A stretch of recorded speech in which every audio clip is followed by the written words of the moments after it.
My name is Maddie, and I am 30 years old. Exactly 1 year after my brutal divorce, my former mother-in-law spotted me standing alone in the VIP lounge of Chicago's most exclusive private hospital. She looked me up and down, sneered, and announced loudly that leaving me was the smartest decision her son ever made. She immediately called security to throw me out, bragging that her family was about to sign a massive, highly lucrative contract. I just smiled. She had no clue that the person holding the power to approve or destroy that exact contract was standing right in front of her. 4 minutes later, her arrogant smirk vanished permanently. Before I reveal exactly how I dismantled her perfect illusion, let me know where you are watching from in the comments below. Please do hit that like button and subscribe if you have ever had to watch a toxic, arrogant family member get the ultimate reality check today. The VIP lounge of Vanguard Health in Chicago was a masterpiece of stunning modern architecture. Floor-to-ceiling windows offered a panoramic view of the city skyline, while the interior was lined with imported Italian leather chairs and sleek polished glass tables. I was standing near the espresso bar, reviewing classified financial files on my tablet and adjusting the cuffs of my tailored charcoal gray business suit. It was a completely normal Tuesday morning for me in my role as a senior forensic accountant. That was until a sharp, shrill voice cut through the quiet hum of the lounge, dragging me straight back to the absolute darkest period of my entire life. Well, look what the cat dragged in. I turned slowly to see Beatrice, my 60-year-old former mother-in-law, marching aggressively straight toward me. She was dripping in gaudy designer wear, sporting a loud, obnoxious floral blazer, paired with an excessive amount of heavy gold jewelry that clinked loudly with every step. Her eyes scanned my outfit, her mouth twisting into a familiar, cruel smirk. "Are you lost, Maddie? The charity ward is down on the first floor." She stopped a few feet away, crossing her arms over her chest. "Or did you follow us here to beg for a handout?" I kept my expression completely neutral, my fingers tightening slightly around my tablet. Beatrice did not wait for an answer. She looked around the luxurious lounge, ensuring the other wealthy patients could hear her. "Leaving you was the smartest decision my son ever made," she announced loudly. I felt a brief flash of the old pain, but it quickly dissolved into cold clarity. Beatrice loved an audience. She stepped closer, her voice dripping with absolute venom as she continued her public performance. "I suppose you are here looking for discounted medical care. It must be hard living on the streets after Spencer took everything." Her words were explicitly designed to humiliate me, weaponizing the nightmare I had survived exactly 1 year ago. When my ex-husband divorced me, he did not just walk away. With Beatrice coaching his every single move, he systematically destroyed my life. He used shady legal loopholes to dump a mountain of fabricated corporate debt onto my name. I remembered the cold, rainy night they changed the locks on our house, throwing my hastily packed bags onto the front lawn. They left me destitute with nothing but the clothes on my back and a ruined credit score. I remembered pleading with them, explaining that I had helped build their company from the ground up. I had worked late nights balancing their ledgers and securing their initial funding, but Spencer just smirked, and Beatrice had stood on the porch that night laughing as I cried in the pouring rain. She told me I was a useless burden and that her son was destined for greatness without me dragging him down. Now standing in the pristine hospital lounge, she thought she was looking at that same broken, desperate woman she had discarded. She could not fathom that the intense trauma they inflicted on me had become the exact fuel I needed to rebuild my entire life. "You have nerve showing your face here," Beatrice hissed, pointing at my suit. "Did you buy that at a thrift store?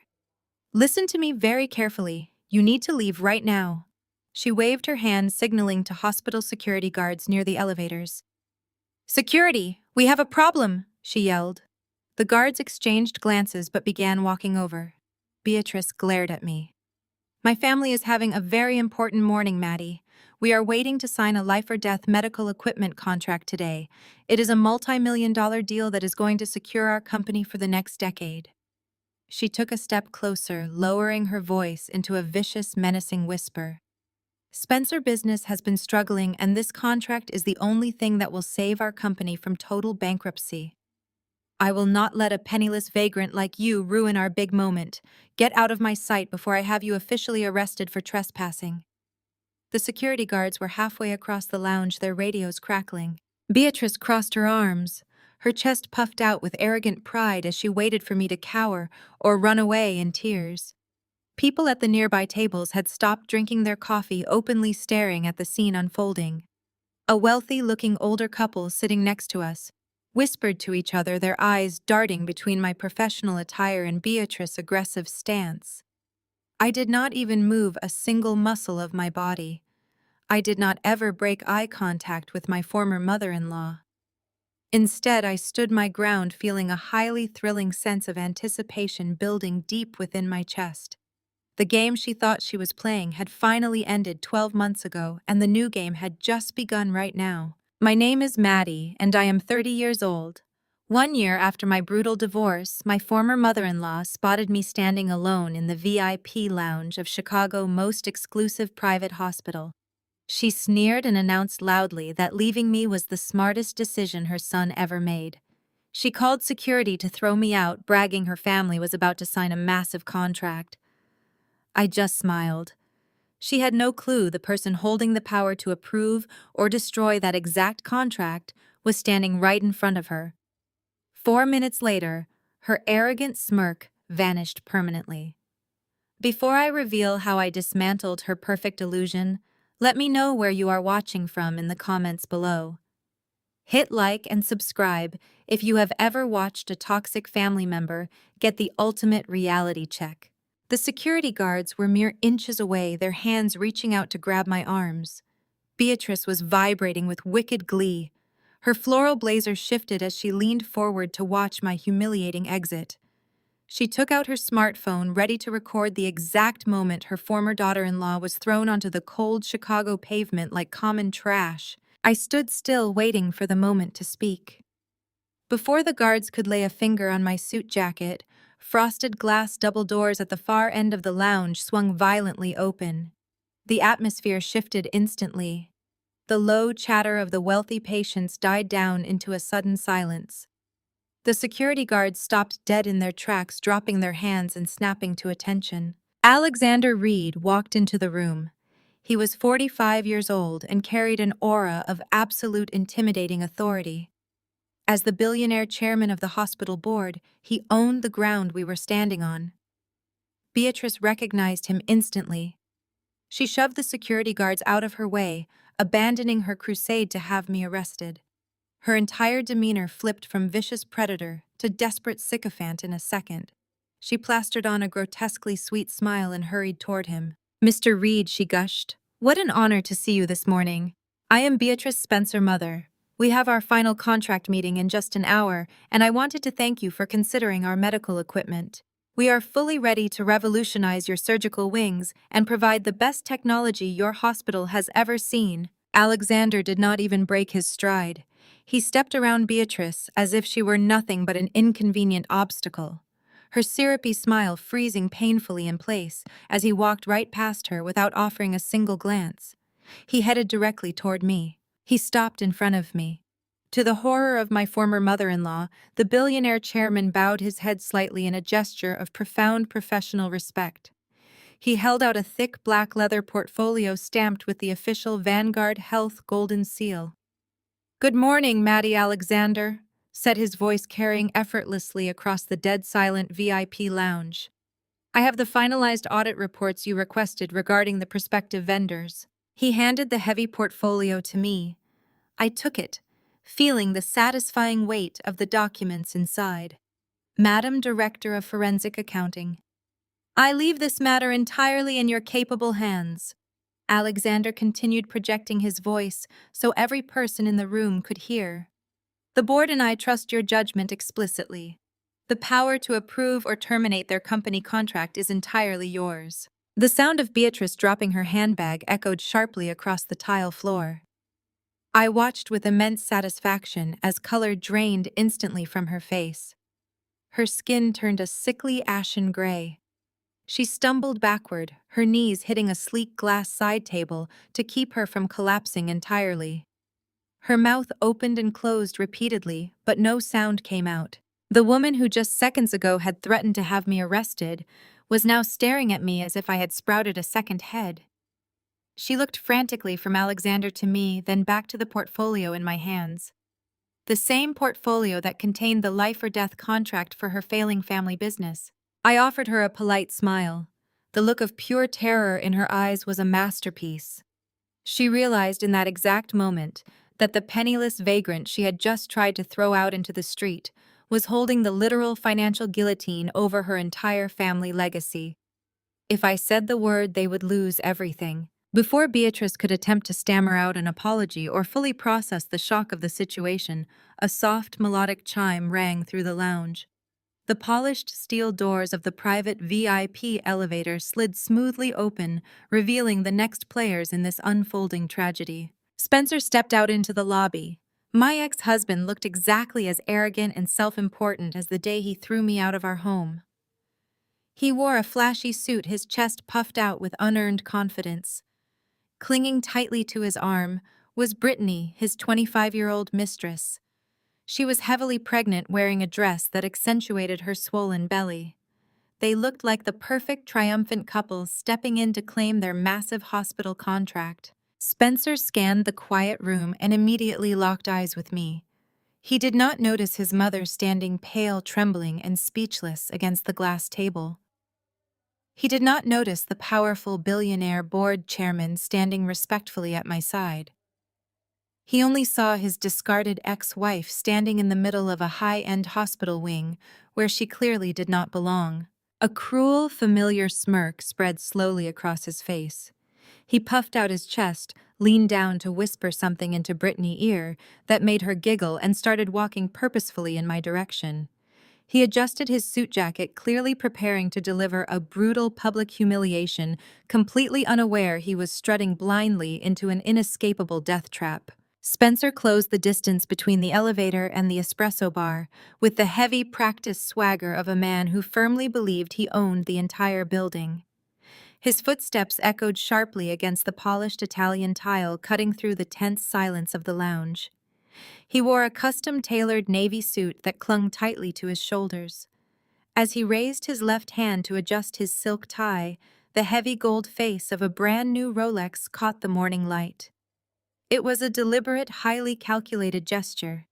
He wanted to make sure the very first thing I saw was the undeniable proof of his immense unchecked wealth. He chuckled, a harsh and grating sound that grated on my nerves. He let go of Brittany, who was busy smoothing her expensive maternity dress. She eyed me with a mixture of deep confusion and haughty disdain, clearly wondering why her wealthy partner was acknowledging someone she deemed beneath them. Spencer leaned in close to me, his expensive cologne completely overpowering the rich scent of roasted coffee beans floating through the lounge. He pointed an accusatory finger at the sleek black portfolio resting securely in my hands. "Running errands for the actual executives now," Spencer sneered. He did not bother keeping his voice down, wanting the entire room to witness his perceived superiority. "I always knew you would end up doing grunt work, delivering coffee, carrying folders for people who actually matter, and fetching dry cleaning. It is a fitting trajectory for someone with absolutely zero real ambition or business sense." He glanced over his shoulder, expecting to share a triumphant, mocking laugh with his mother. Beatrice was still frozen tightly against the glass side table, her face the exact color of wet chalk. Her eyes were wide with unadulterated terror, and her hands gripped the edge of the table so hard her knuckles were stark white. She opened her mouth to warn him to stop him from digging his own grave, but her throat was completely seized with panic. Spencer completely misread her silent, suffocating horror. He assumed she was simply distressed by my physical presence in the same room as her. "You have severely upset my mother just by standing here," Spencer stated, his tone turning instantly menacing and cold. "You are going to get down on your knees right now and apologize to her for ruining our morning. Do it, or I will personally have my private security team physically drag you out of this hospital." I stared right back at him, my face a mask of absolute unbreakable calm. "I am not apologizing to anyone, Spencer." His jaw clenched tight. The thick veins in his neck bulged visibly against his stiff white collar. His unchecked arrogance swelled to dangerous, blinding levels. He was so consumed by his own ego that he remained completely blind to the very obvious presence of Alexander Reed, the billionaire board chairman, standing quietly just a few feet away. Spencer simply could not resist the urge to twist the knife. He needed to remind me of the absolute financial and emotional devastation he had purposefully caused exactly 1 year ago. "You still have that same pathetic, useless defiance," Spencer mocked, leaning even closer so I could feel the angry heat of his breath. "Where exactly did that defiance get you last year? Nowhere. You walked away with absolutely nothing. My dirty lawyers wiped the floor with you in that courtroom. They were worth every single penny of the premium retainers I paid them to bury your claims and ruin your credit." He took a dramatic step back, gesturing grandly to his expensive bespoke suit, his gleaming watch, and his heavily pregnant mistress. "While you were crying in the courtroom about fairness and equity, I was busy moving millions of dollars into untouchable offshore accounts. The Cayman Islands, Switzerland, Belize.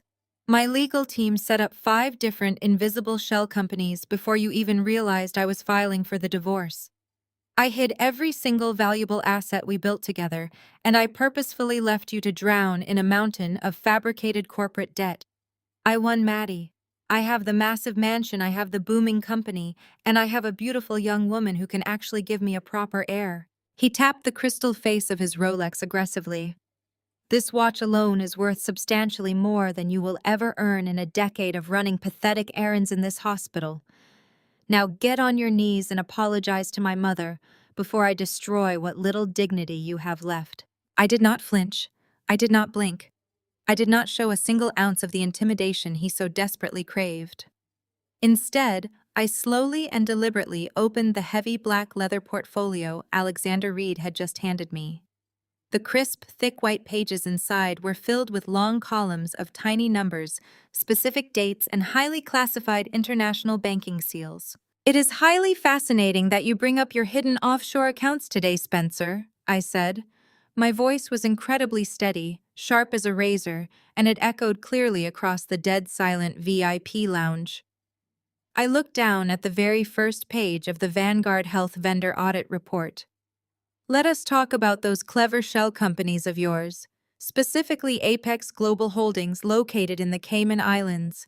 Account routing number ending in 4729. Spencer stopped smiling instantly. His eyes darted nervously to the thick portfolio resting in my hands. I turned the page, my voice ringing out with lethal, undeniable precision. "Or perhaps we should discuss Vanguard Medical Innovations in Belize, a highly creative name for a shell company, by the way. On October 14th of last year, exactly 2 days before our divorce was legally finalized, you authorized a fraudulent wire transfer of $2.4 million from your primary domestic corporate account directly into that Belizean trust." The blood began to drain rapidly from Spencer's face, starting at his cheeks and spreading down his neck. The arrogant, swaggering posture completely vanished, replaced by a sudden, rigid paralysis. I did not stop. I read the next line, my tone as cold and unforgiving as absolute ice. "Then there is the troubling matter of the Swiss banking trust. On November 3rd, you routed $800,000 through a dummy corporation registered to a false commercial address in Delaware before funneling it directly into an anonymous account in Geneva. That money was specifically earmarked by investors for medical research and development, yet it magically disappeared into your private offshore portfolio." Spencer opened his mouth, but his voice completely failed him. He began to sweat profusely. A thick, cold sheen of perspiration broke out across his forehead, gleaming uncomfortably under the bright, modern hospital lounge lights. He swallowed hard, his throat working frantically as he tried to process the nightmare unfolding around him. "How do you know those exact numbers?" he finally managed to stammer.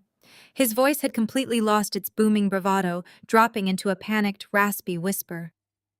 "Those accounts are legally sealed. My lawyers absolutely guaranteed they were completely untraceable. Who gave you that classified file?" I snapped the heavy black portfolio shut. The sharp cracking sound echoed like a gunshot through the tense room. "No one gave me this file by accident," I stated, stepping squarely into his personal space, forcing him to look directly into my eyes. "I am not a hospital errand girl, Spencer. I am the Senior Director of Forensic Accounting for Vanguard Health. I was personally hired by the Board of Directors to audit every single vendor applying for a contract with this hospital. I held the portfolio up directly in front of his face, tapping the golden hospital seal embossed on the cover. This folder contains my final, irreversible assessment of your supposedly successful medical equipment company. Every single fraudulent transfer, every hidden offshore account, and every single dime of laundered money you just bragged about hiding during our divorce is documented right here in black and white. Spencer began to shake uncontrollably. His eyes widened in absolute soul-crushing terror as the catastrophic reality of the situation finally crashed down upon him. He looked past my shoulder and finally noticed Alexander Reed, the billionaire chairman of the hospital board, watching the entire exchange with an expression of deep, utter disgust. Spencer suddenly realized I was not a helpless, destitute victim waiting to be publicly humiliated. I was the financial executioner holding the sharpest axe over his entire fraudulent empire, and he had just willingly placed his own head directly onto the chopping block. The sheer gravity of his catastrophic blunder finally registered in Spencer's eyes. I watched his pupils dilate as his breathing turned shallow and erratic. He was completely cornered. The billionaire board chairman of Vanguard Health had just personally witnessed his arrogant, boastful confession to international money laundering and corporate fraud. Spencer's gaze darted frantically from my face to Alexander Reed, and then down to the thick, black portfolio resting securely in my hands. In his desperate, panic-stricken mind, destroying the physical file was his only remaining option. He let out a guttural sound of pure, unadulterated rage and lunged forward. His heavy designer shoes scraped sharply against the polished Italian tile as he threw his entire body weight toward me. His hands were outstretched like claws, desperately trying to snatch the highly classified financial documents right out of my grasp to tear them to shreds. I did not retreat. I simply shifted my weight, turning my shoulder to shield the portfolio, fully prepared to defend the hospital's property. But I did not have to lift a single finger to protect myself. Before Spencer could even close the distance between us, the heavy mahogany door of an adjacent private consultation office swung open with a resounding thud. A tall, broad-shouldered man stepped effortlessly into the corridor, his immaculate white lab coat billowing slightly with the forceful momentum of his entrance. It was Jamal. At 35 years old, the esteemed chief of neurosurgery carried an unmistakable presence that commanded immediate respect. As a brilliant African-American man who had fought tooth and nail to reach the absolute pinnacle of his highly competitive medical field, Jamal had zero tolerance for nonsense, especially within the pristine walls of his own surgical wing. He also happened to be Spencer's brother-in-law, married to Spencer's overly entitled and heavily privileged sister Caroline. Jamal moved with the precise, calculated speed of a seasoned trauma surgeon.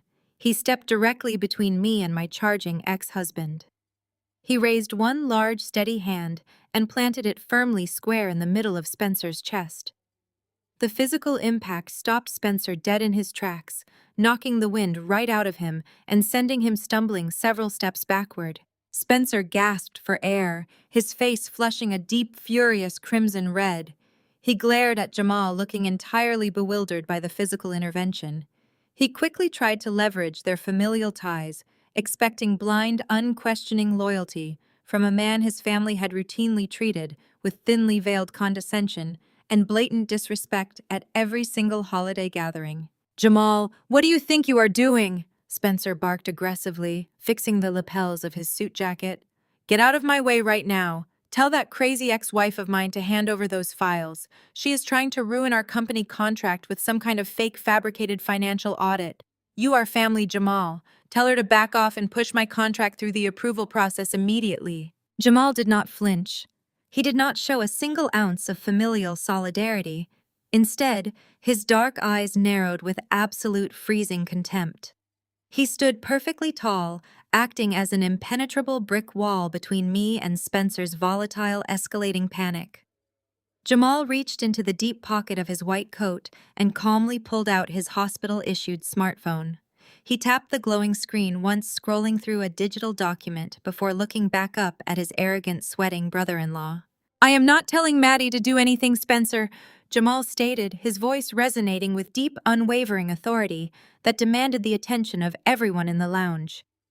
In fact, I have been meticulously reviewing her forensic data for the last 45 minutes inside that office, and I just hit the send button on my final executive decision. Spencer froze, a fresh new wave of dread washing over his slick, sweaty features. What decision? He demanded, his voice cracking noticeably. Jamal locked eyes with him and delivered the fatal blow with lethal surgical precision. Spencer, I just officially rejected your company's garbage equipment from my surgical wing. Maddie, your financial assessment was absolutely spot on. The words echoed heavily through the VIP lounge, finalizing the utter destruction of Spencer's corrupt business empire. Jamal shook his head in sheer disgust, addressing the entire room, but keeping his eyes locked firmly on the pathetic, trembling man standing in front of him. I had my top medical engineers review the technical specifications you submitted right alongside Maddie's financial audit. Jamal continued, refusing to let Spencer get a single word in edgewise. Your supposedly state-of-the-art surgical monitors are built with incredibly cheap, faulty components manufactured by a shady shell company in Southeast Asia. You explicitly cut corners on life-saving technology to maximize your own greedy profit margins, and then you tried to hide the substandard manufacturing costs by laundering the funds through the Cayman Islands, just like Maddie's report detailed. If I had approved your defective machines for my operating rooms, innocent patients could have died on my table. You are an absolute fraud, Spencer.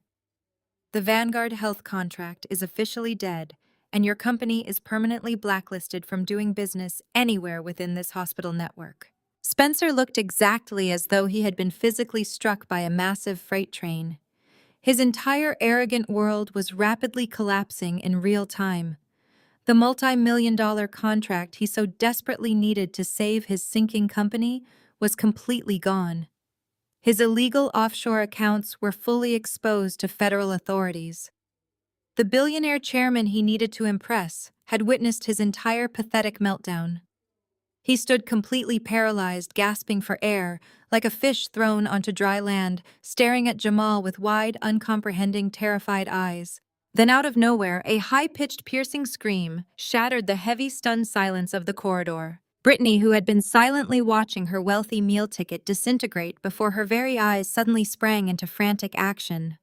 Realizing that the luxurious financial empire she had happily home-wrecked for was currently burning down to the ground, she instantly defaulted to pure, unadulterated manipulation. She forcefully doubled over, clutching her heavily pregnant belly with both of her perfectly manicured hands, and let out another theatrical, ear-splitting shriek of fake exaggerated pain. "Oh my God!" Brittany wailed, squeezing her eyes shut and dramatically dropping to her knees on the polished floor. The baby. The intense stress is hurting the baby. Spencer, do something right now. I am going into labor. It was the most blatantly staged, over-the-top performance I had ever witnessed in my entire life. It was a desperate, highly calculated distraction tactic designed entirely to stop the devastating financial conversation and pull the attention away from Spencer's monumental ruin. She flailed her arms, pointing aggressively toward the main VIP reception area, her voice shrill and fiercely demanding. "I need top doctors right now!" Brittany screamed, thrashing wildly against the tile. "Get me out of this hallway. Wheel me up to the presidential birthing suite immediately. The one that costs $10,000 a night. I demand the VIP suite right now." Brittany was thrashing wildly on the polished Italian tile, her theatrical wails echoing off the frosted glass of the VIP lounge. Spencer finally snapped out of his paralyzed state. The devastating reality of his blacklisted company was briefly overshadowed by the immediate screaming spectacle of his mistress. He rushed to her side, wrapping his arms under her shoulders and hoisting her up from the floor. "Get a wheelchair right now," Spencer barked at no one in particular, frantically dragging Brittany toward the main VIP reception desk, just outside the lounge doors. "My fiancé is going into labor and she needs immediate medical attention." I followed them closely, sliding the thick Vanguard Health portfolio securely under my arm. Jamal stayed right beside me, his arms crossed over his chest, watching the pathetic display with absolute clinical detachment. At the sprawling marble reception desk, the chaos rapidly escalated. Brittany leaned heavily against the pristine counter, pounding her fists against the expensive stone surface. "I need the presidential birthing suite right this second," she shrieked at the highly startled receptionist. "The one with the hydrotherapy tub, the private chef, and the panoramic views. I am carrying the Spencer heir, and I will absolutely not be kept waiting in some public hallway like a commoner. Do you know who my partner is?" The receptionist, a sharp professional woman named Sarah, who knew exactly who I was, glanced over Brittany's shoulder and locked eyes with me. She saw the heavy black portfolio under my arm and immediately understood the shifting power dynamic in the room. Sarah did not touch her keyboard. She did not reach for a VIP room key. She simply stood perfectly still behind the marble counter waiting for my silent command. "Did you not hear her?" Beatrice hissed, suddenly appearing at the desk. My former mother-in-law had apparently managed to scrape her shattered pride off the lounge floor. She pushed aggressively past Spencer, her loud floral blazer crinkling as she slammed her hands onto the counter. She was completely desperate to regain control of the narrative, intentionally ignoring the massive fact that Jamal had just permanently terminated their multi-million-dollar lifeline. Beatrice reached into her oversized designer handbag and whipped out a heavy, solid metal corporate black card. She slapped it down onto the marble counter with a loud, aggressive clack. She slid it forcefully toward Sarah, but her venomous glare was fixed entirely on me. "Put the entire premium floor on lockdown and open the presidential suite immediately," Beatrice commanded, lifting her chin with haughty arrogance. "Charge the $10,000 nightly deposit directly to my corporate account. We do not need permission or clearance from a glorified paper pusher who clearly does not belong in this wing." Beatrice took a menacing step closer to me, her eyes narrowing into cold, hateful slits. She pointed a perfectly manicured fingernail directly at my chest, ready to deliver what she firmly believed would be a crushing, paralyzing blow. "Do not look so smug," Maddie Beatrice sneered, her voice dripping with absolute malice. "You think having a fancy new job title makes you superior to us. You think you can stand there in your cheap suit and judge my family. But we all know the real reason my son threw you out into the street. You are barren. You could not even breed a proper heir to carry on our legacy. Spencer had to find a real woman to give him the family you were entirely incapable of providing." The sheer, breathtaking cruelty of her words hung heavily in the air. Spencer looked away suddenly, finding the blank reception desk incredibly interesting. He did not have the basic human decency to step in and stop his mother from weaponizing the darkest, most agonizing tragedy of my entire life. I looked at Beatrice, then down at Brittany, who had miraculously stopped screaming just long enough to shoot me a smug, triumphant smirk from across the counter. They wanted to talk about family legacy. They wanted to talk about my supposed failure to provide an heir. They desperately wanted to rewrite our history to justify their grotesque, unforgivable betrayal. I did not break down. I did not shrink back or shed a single tear. The searing pain of that specific memory had long since crystallized into pure, unyielding armor. I looked straight into Beatrice's eyes and let the horrifying, bitter truth hang in the silent space between us. I was never barren. Exactly 14 months ago, I was pregnant with Spencer Child. I had discovered the pregnancy right when his medical equipment company began mysteriously hemorrhaging cash. Spencer came to me, panicked, crying fake tears about aggressive creditors, failing supply chains, and imminent bankruptcy. As a loyal, devoted wife, I took on the absolute entirety of the burden. I kept my demanding full-time accounting job, picked up a second consulting gig in the evenings, and worked grueling weekend shifts, managing books for a local real estate firm. I was working 90 hours a week to keep our household afloat and quietly pay down the massive debts he claimed were destroying his mental health. I did not know those corporate debts were completely fabricated. I did not know the money I was frantically transferring into his accounts was being secretly funneled to offshore shell companies in Belize and Switzerland. And I certainly did not know that while I was working myself to the absolute bone to save our family, my husband was spending his free afternoons in high-end boutique hotels with his 24-year-old assistant, Brittany. The intense, relentless physical and mental stress of working 3 jobs to fund his fraudulent, cheating lifestyle ultimately caused my body to completely give out. I collapsed alone in my home office late one night. I suffered a horrific stress-induced miscarriage while Spencer was miles away deliberately ignoring my frantic, desperate phone calls because he was busy sleeping with his mistress. When I woke up in the sterile hospital room, completely empty and devastated, Spencer did not bring flowers or apologies. He brought a ruthless legal team and divorce papers. He dumped his fake corporate debt entirely onto my name, drained our joint savings, and walked out, leaving me to face the physical trauma and total financial ruin completely alone. Beatrice knew all of this.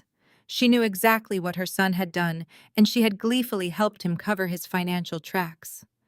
Now she was maliciously using my dead child as a weapon to intimidate me into authorizing a luxury hospital suite for the very woman who had helped destroy my marriage. I looked down at the heavy black corporate card Beatrice had slapped onto the counter. The brushed metal gleamed brightly under the recessed lighting. It was tied directly to the very same fraudulent company accounts I had just spent the last 48 hours tearing apart piece by piece. I looked back up at Beatrice, my face a mask of absolute freezing indifference. "You are right about one thing, Beatrice," I said, my voice echoing with lethal calm across the reception desk. "I am not a mother. Which means I have absolutely zero maternal obligation to protect you, your son, or your fraudulent legacy from what is about to happen next." Beatrice scoffed at my warning, her face twisting into a sneer of pure aristocratic disdain.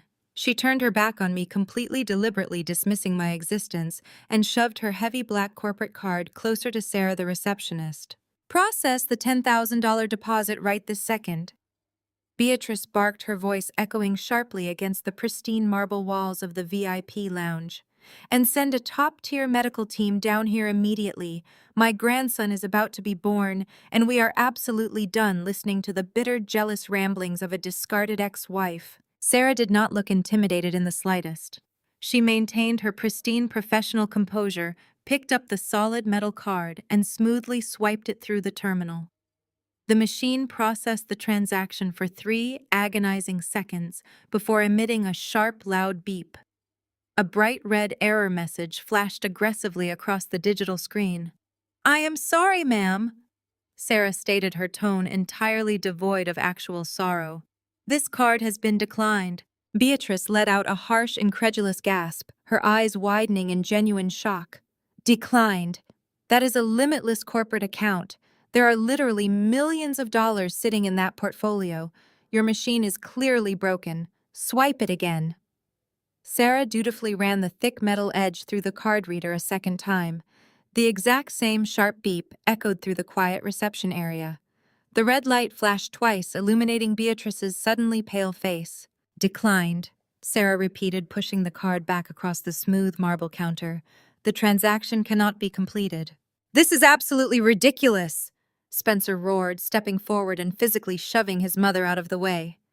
He reached into his tailored suit jacket and yanked out his own platinum card, slamming it down next to Beatrice's rejected plastic with a loud, aggressive clack.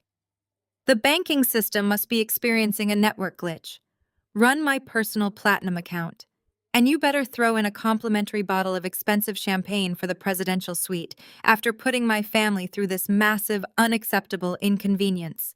Sarah picked up Spencer's platinum card. She swiped it. The machine beeped aggressively. The red light flared once again. "Declined," Sarah announced, her voice echoing slightly in the vast, tense space. Chaos instantly erupted in the hospital lobby. Spencer completely lost what little remained of his fragile, carefully constructed composure. He slammed both of his heavy fists down onto the reception desk, screaming at the top of his lungs. He demanded that Sarah input the numbers manually.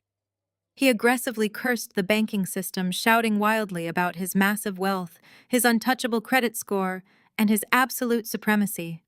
He threatened to buy the entire hospital network just so he could fire her on the spot. Down on the floor, Brittany suddenly realized her highly theatrical performance was not getting the immediate luxury service she demanded. She propped herself up on one elbow, her fake exaggerated labor pains briefly paused as she glared at her flailing partner. "Spencer, fix this right now!" Brittany screeched, her voice grating and painfully shrill.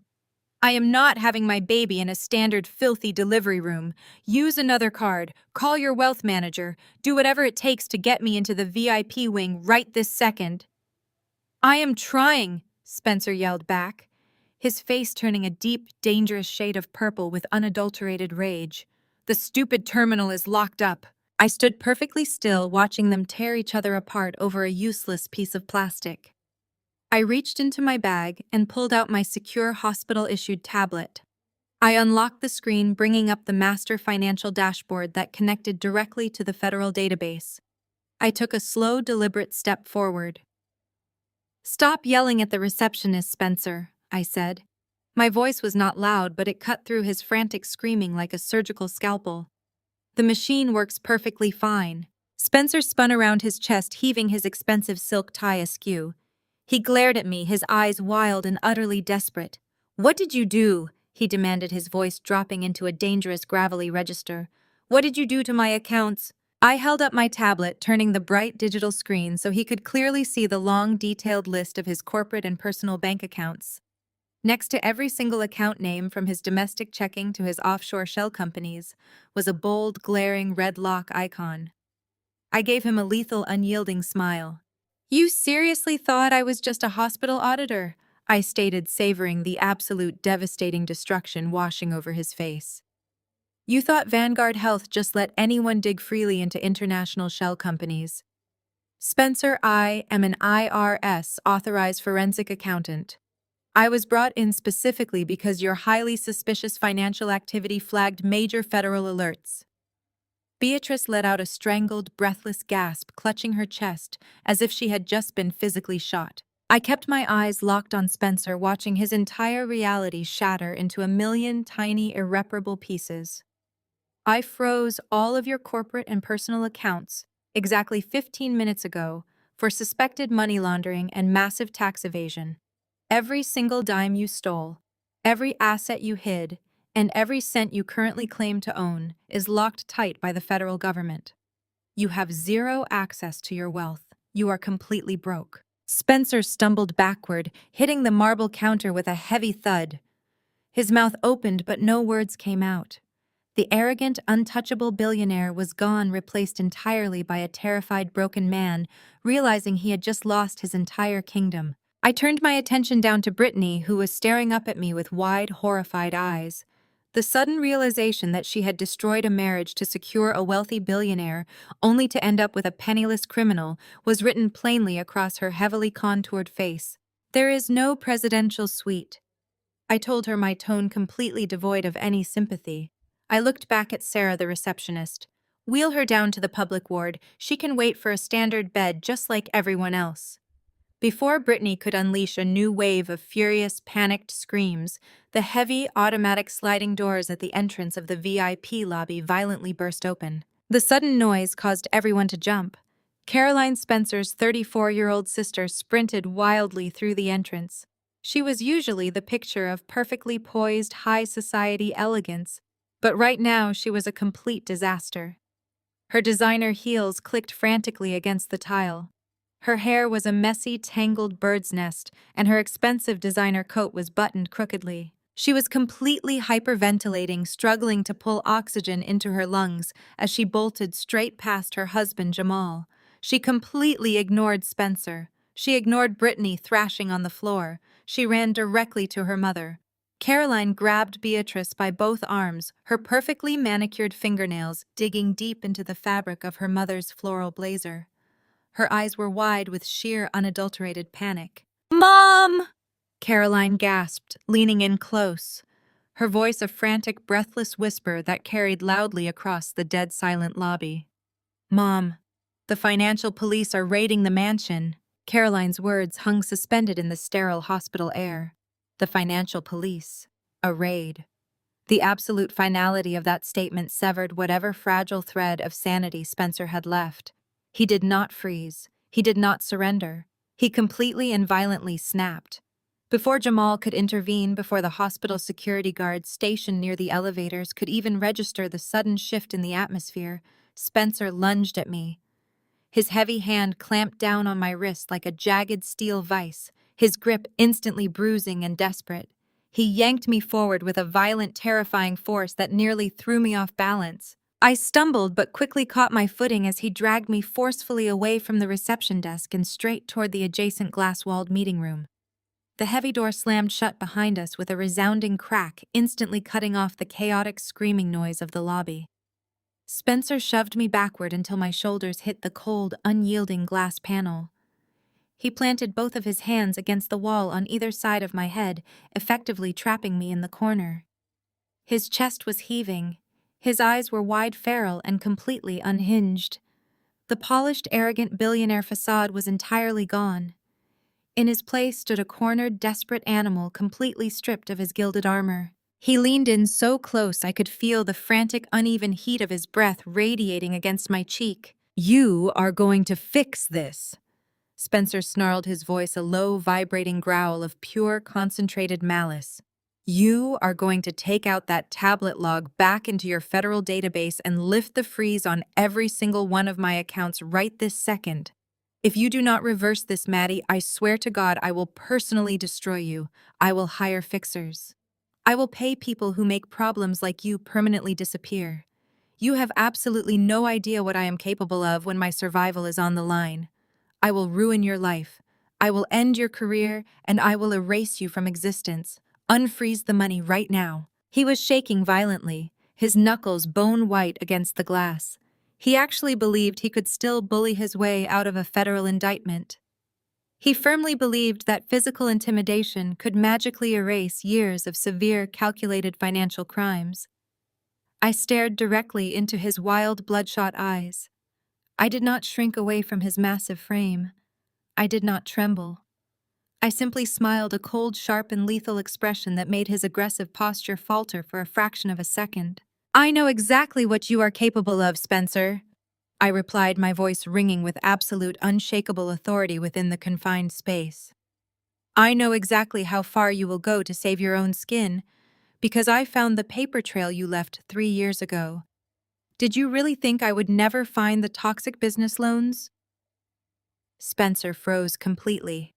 His erratic breathing hitched sharply in his throat. I watched the catastrophic realization hit him like a physical, crippling blow to the stomach. "You forged my signature," I stated, pronouncing every single word with lethal, exacting precision. "3 years ago, when your very first set of shell companies started bleeding cash and facing routine audits, you panicked. You took out 5 massive high-interest corporate loans to cover your tracks and keep the lavish lifestyle afloat. You knowingly falsified the legal documents, and you actively forged my signature as the primary guarantor. Your grand sociopathic master plan was to use your own wife as the ultimate human shield. If your shady empire ever went bankrupt, the banks and the federal authorities would come directly after me. You intentionally set me up to take the fall. You planned to let me face decades in federal prison for your financial fraud while you sailed off to Belize with your mistress and your hidden millions." Spencer backed away from me slowly, his hands dropping weakly from the glass. He looked absolutely nauseated. He knew he was permanently trapped. I had not just caught him hiding money during a divorce. I had caught him actively trying to frame me for his own extensive federal crimes. Before I could deliver the final nail in his coffin, the conference room door clicked open. Caroline slipped inside, pulling the door shut quickly behind her. She looked frantic, her expensive designer coat still hanging crookedly off her shoulders, her hands wringing together in a nervous, desperate rhythm. She had clearly heard the entire exchange through the thick glass door.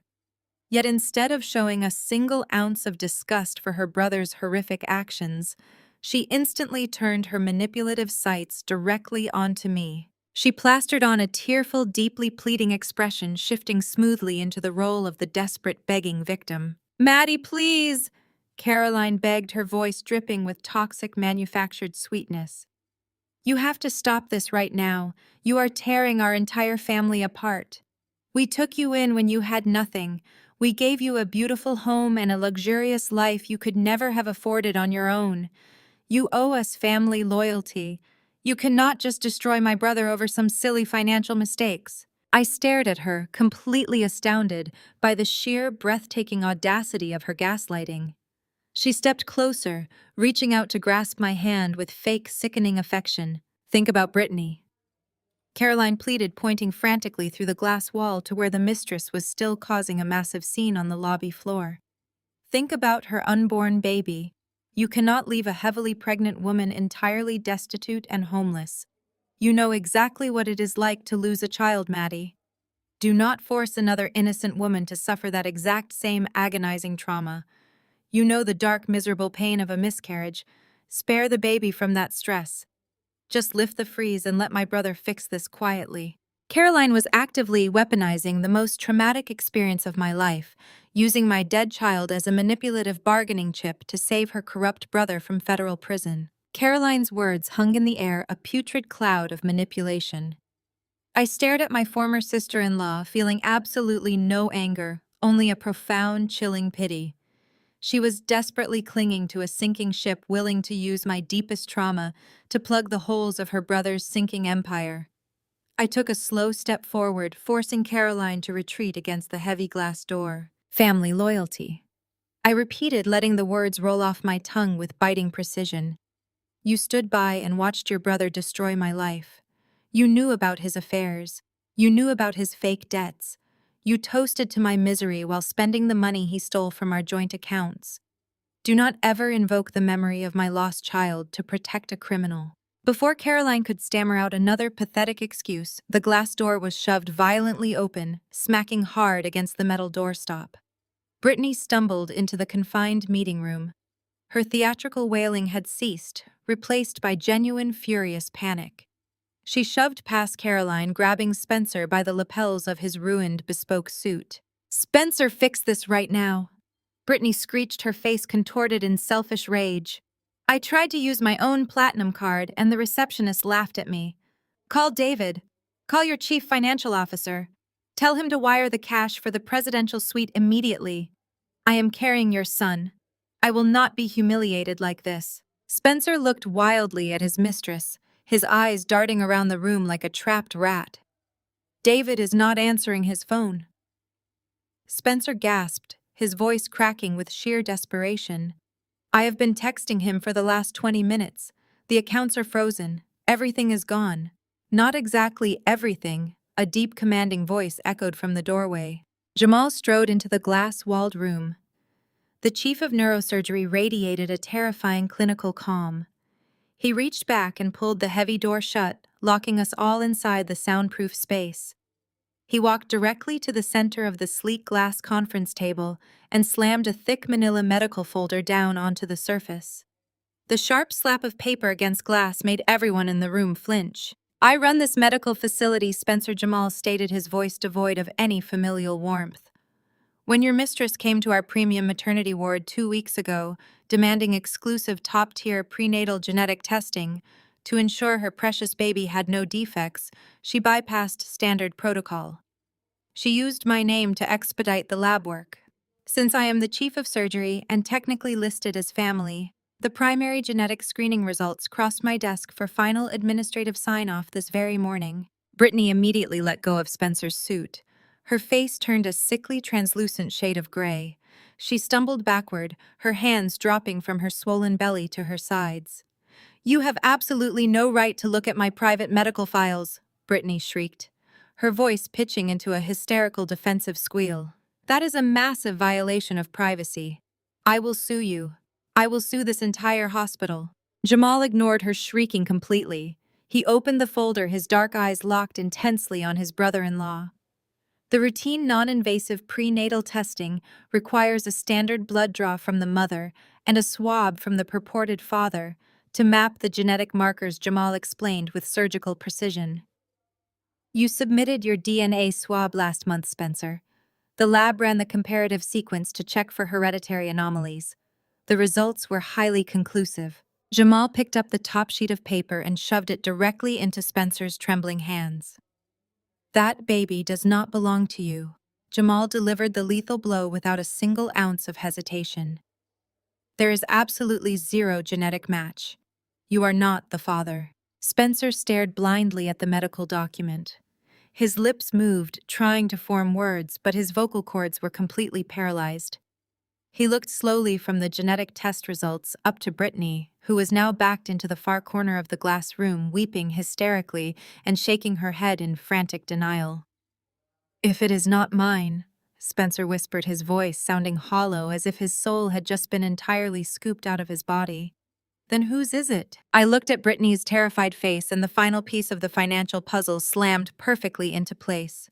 The sudden offshore transfers, the missing secondary accounts, the chief financial officer who was conveniently ignoring his phone.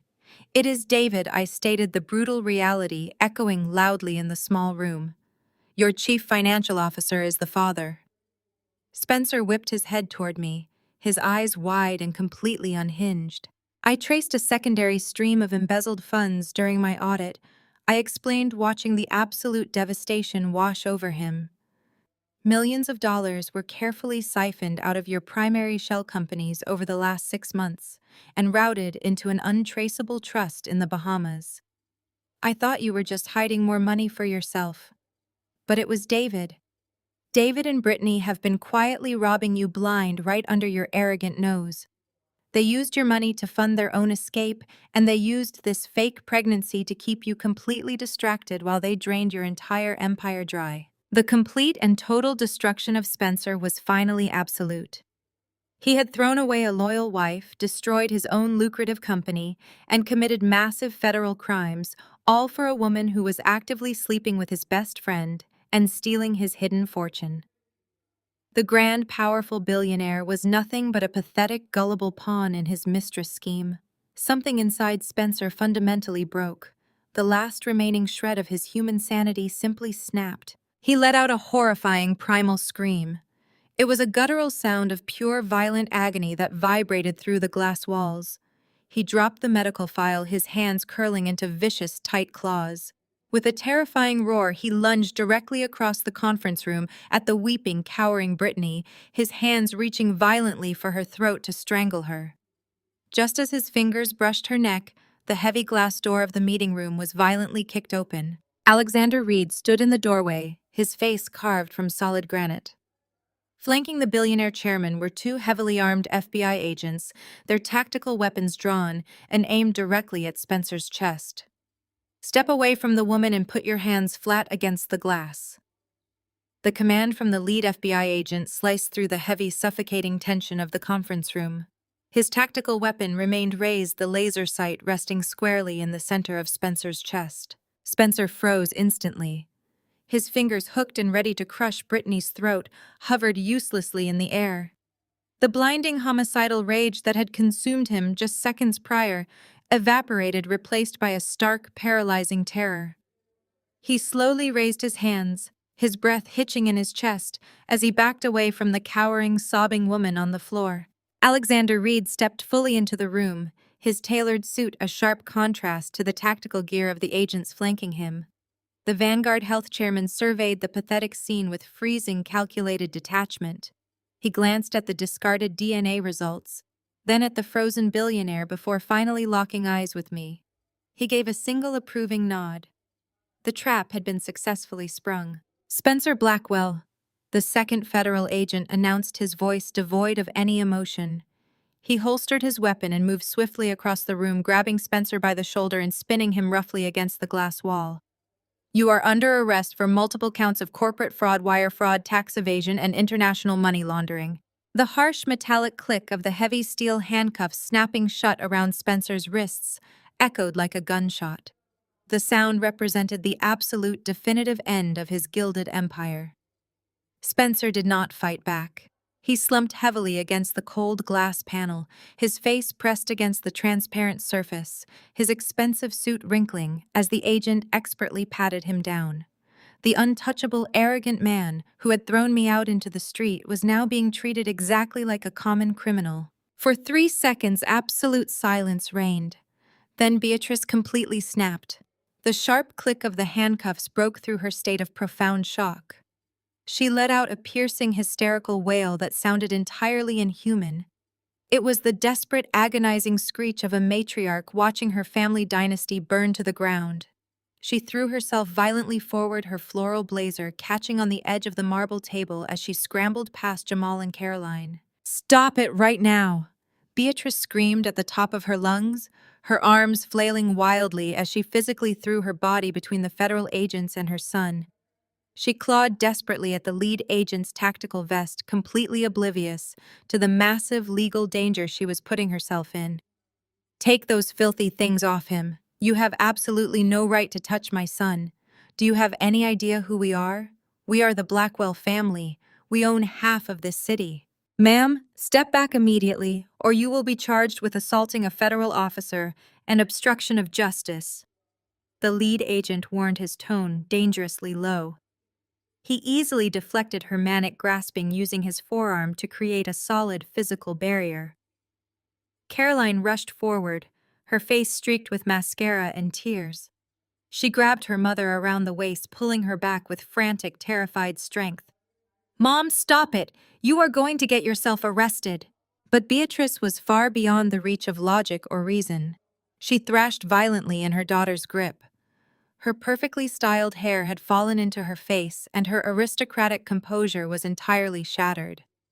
She looked wildly around the room, her panicked gaze darting from the unyielding federal agents to Alexander Reed and finally settling directly onto me. In that split second, her maternal desperation mutated into a venomous, calculated survival instinct. If her wealth and status could no longer protect her golden boy, she would use her absolute favorite weapon. She would use me.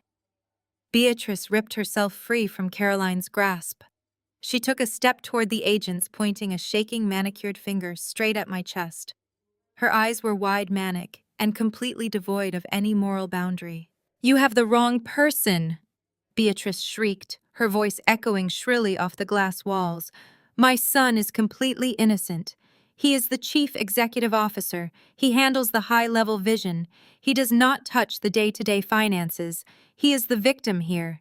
She did it." The agents did not move, but their eyes shifted to me. Alexander Reed crossed his arms, watching Beatrice dig her own grave with morbid fascination. "Look at her!" Beatrice continued screaming so hard, her voice began to crack. Maddie was the chief accountant of his medical equipment company for the last 3 years. She had unlimited, unrestricted access to the primary ledgers. She was the one controlling the domestic accounts. She orchestrated the entire thing. Spencer, still pressed against the glass, slowly turned his head. A sickening glimmer of hope flashed in his terrified eyes. He remained completely silent, willing to let his own mother feed me to the wolves if it meant he could walk out of the room a free man. Beatrice was gaining momentum, spinning her desperate, fabricated backstory with terrifying conviction. She set up those offshore shell companies. She transferred the millions to the Bahamas.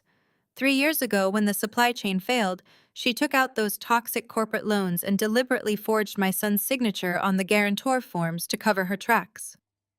"Ma'am, the evidence we have," the lead agent started, but Beatrice aggressively cut him off. "The evidence is manipulated!" Beatrice wailed, stepping closer to the agent, her fingers still aimed like a loaded gun at my face. "She is a certified forensic accountant. She knows exactly how to hide money and how to frame an innocent man. My son wanted to divorce her because she was entirely barren and mentally unstable. She hated him for wanting a real family. She hated Brittany for giving him a child. This entire embezzlement scheme is just a bitter, psychotic revenge plot orchestrated by a scorned, jealous ex-wife." The sheer magnitude of her lie was staggering. Beatrice was actively trying to rewrite the last 3 years of my life. She was looking directly at federal law enforcement and trying to pin a multi-million-dollar international money laundering operation entirely on my shoulders. She was using my professional credentials, my past role at his company, and my physical trauma as the foundational pillars of her grotesque, fabricated narrative. Caroline immediately jumped onto the sinking lifeboat. She let go of her mother and turned to the FBI agents, nodding her head vigorously. "It is true," Caroline cried out, playing the role of the traumatized sister perfectly. "Maddie handled all the books.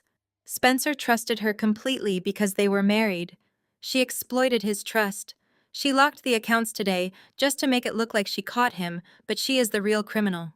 You have to arrest her, not my brother." I stood perfectly still, clutching my secure hospital tablet. I did not raise my voice to defend myself. I did not scramble to deny their psychotic accusations.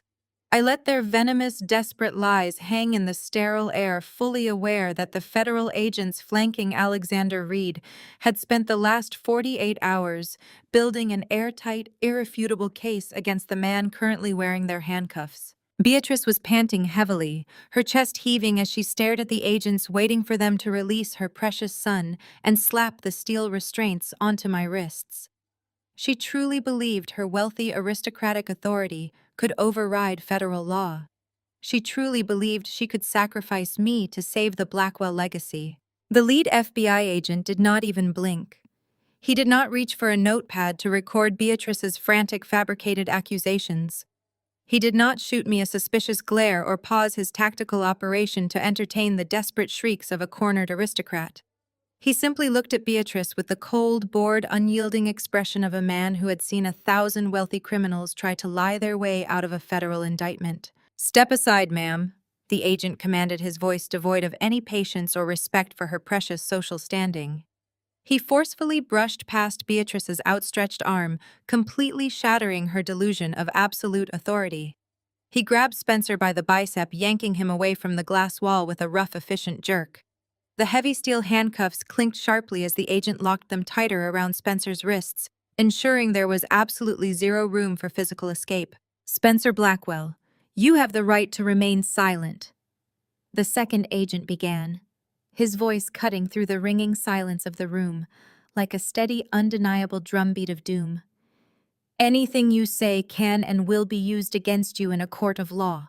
Beatrice stood completely frozen, her arms still suspended uselessly in the air where she had been pointing at me.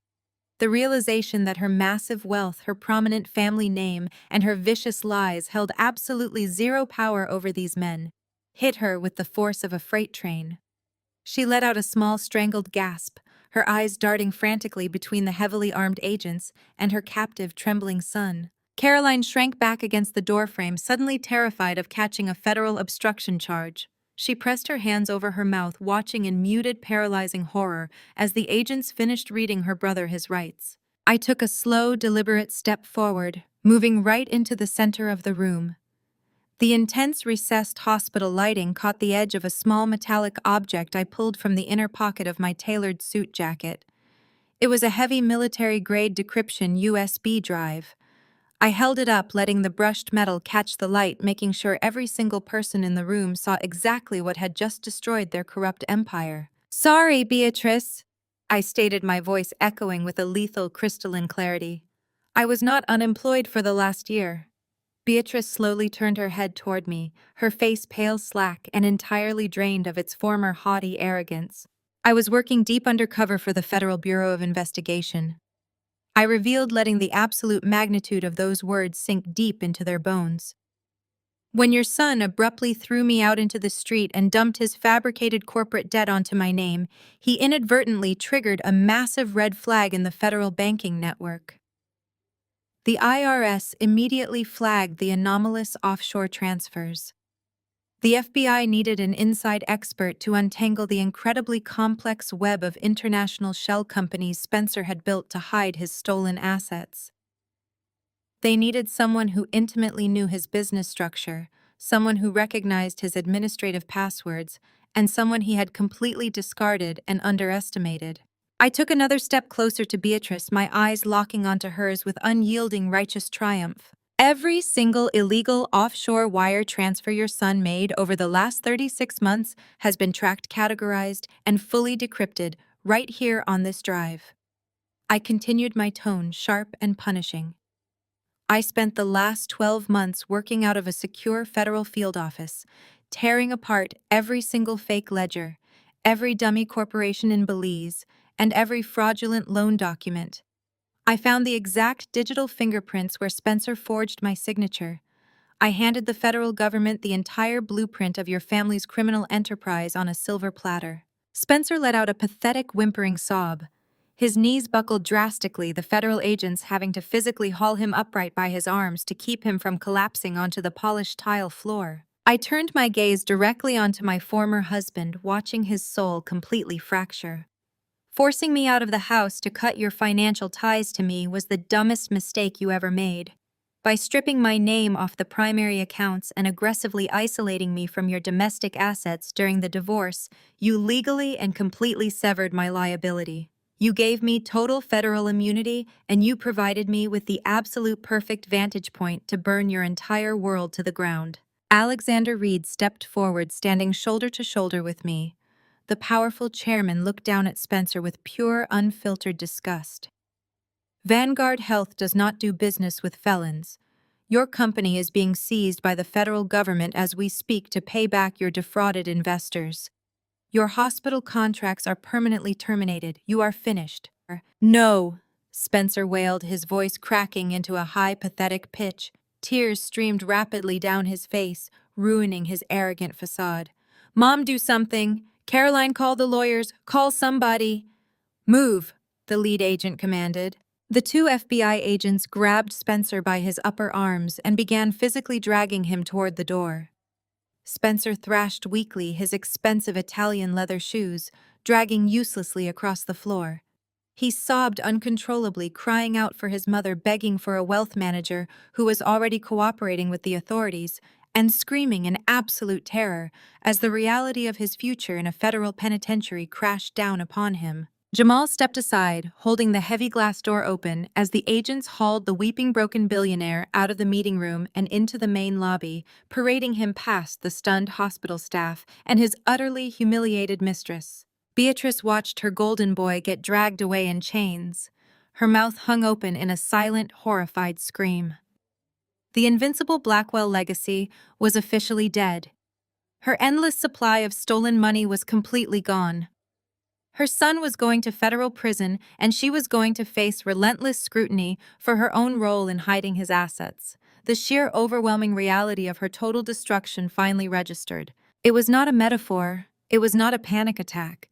The immense crushing stress hit her cardiovascular system with violent, sudden force. Beatrice suddenly gasped, a horrible, wet, choking sound that echoed sharply in the quiet of the room. Her hands shot up her manicured fingers, clawing viciously at the center of her chest, tearing at the expensive silk blouse beneath her floral blazer.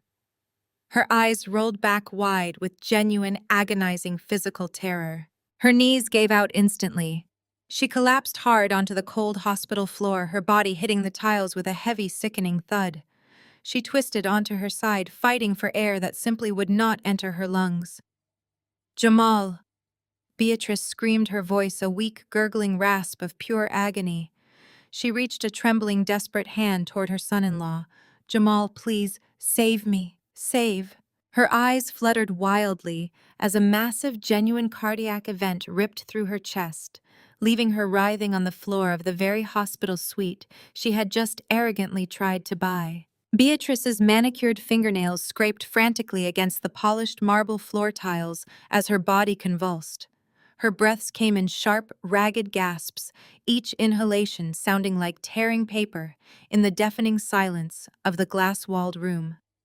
The matriarch of the Blackwell Empire was completely stripped of her aristocratic armor, reduced to a desperate, writhing figure clutching her chest in genuine, agonizing terror. Caroline dropped to her knees beside her mother, her hands hovering uselessly. She was paralyzed by the suddenness of the collapse, her eyes wide with panic. She looked up at her husband, her voice a high, terrified squeak. Jamal, do something. She's having a heart attack. Help her. Jamal did not move a single muscle. The chief of neurosurgery stood perfectly still, his tall frame casting a long, dark shadow over Beatrice's trembling body. His face was carved from absolute ice, a mask of pure clinical detachment that was far more terrifying than any weapon. He simply stared down at his mother-in-law, watching the color drain from her face, watching the undeniable reality of human mortality finally catch up to the untouchable Beatrice Blackwell. Even in the face of imminent death, Beatrice's toxic, blinding entitlement refused to be extinguished. She wheezed violently, her eyes bulging as she looked up at Jamal. Spittle gathered at the corner of her pale lips.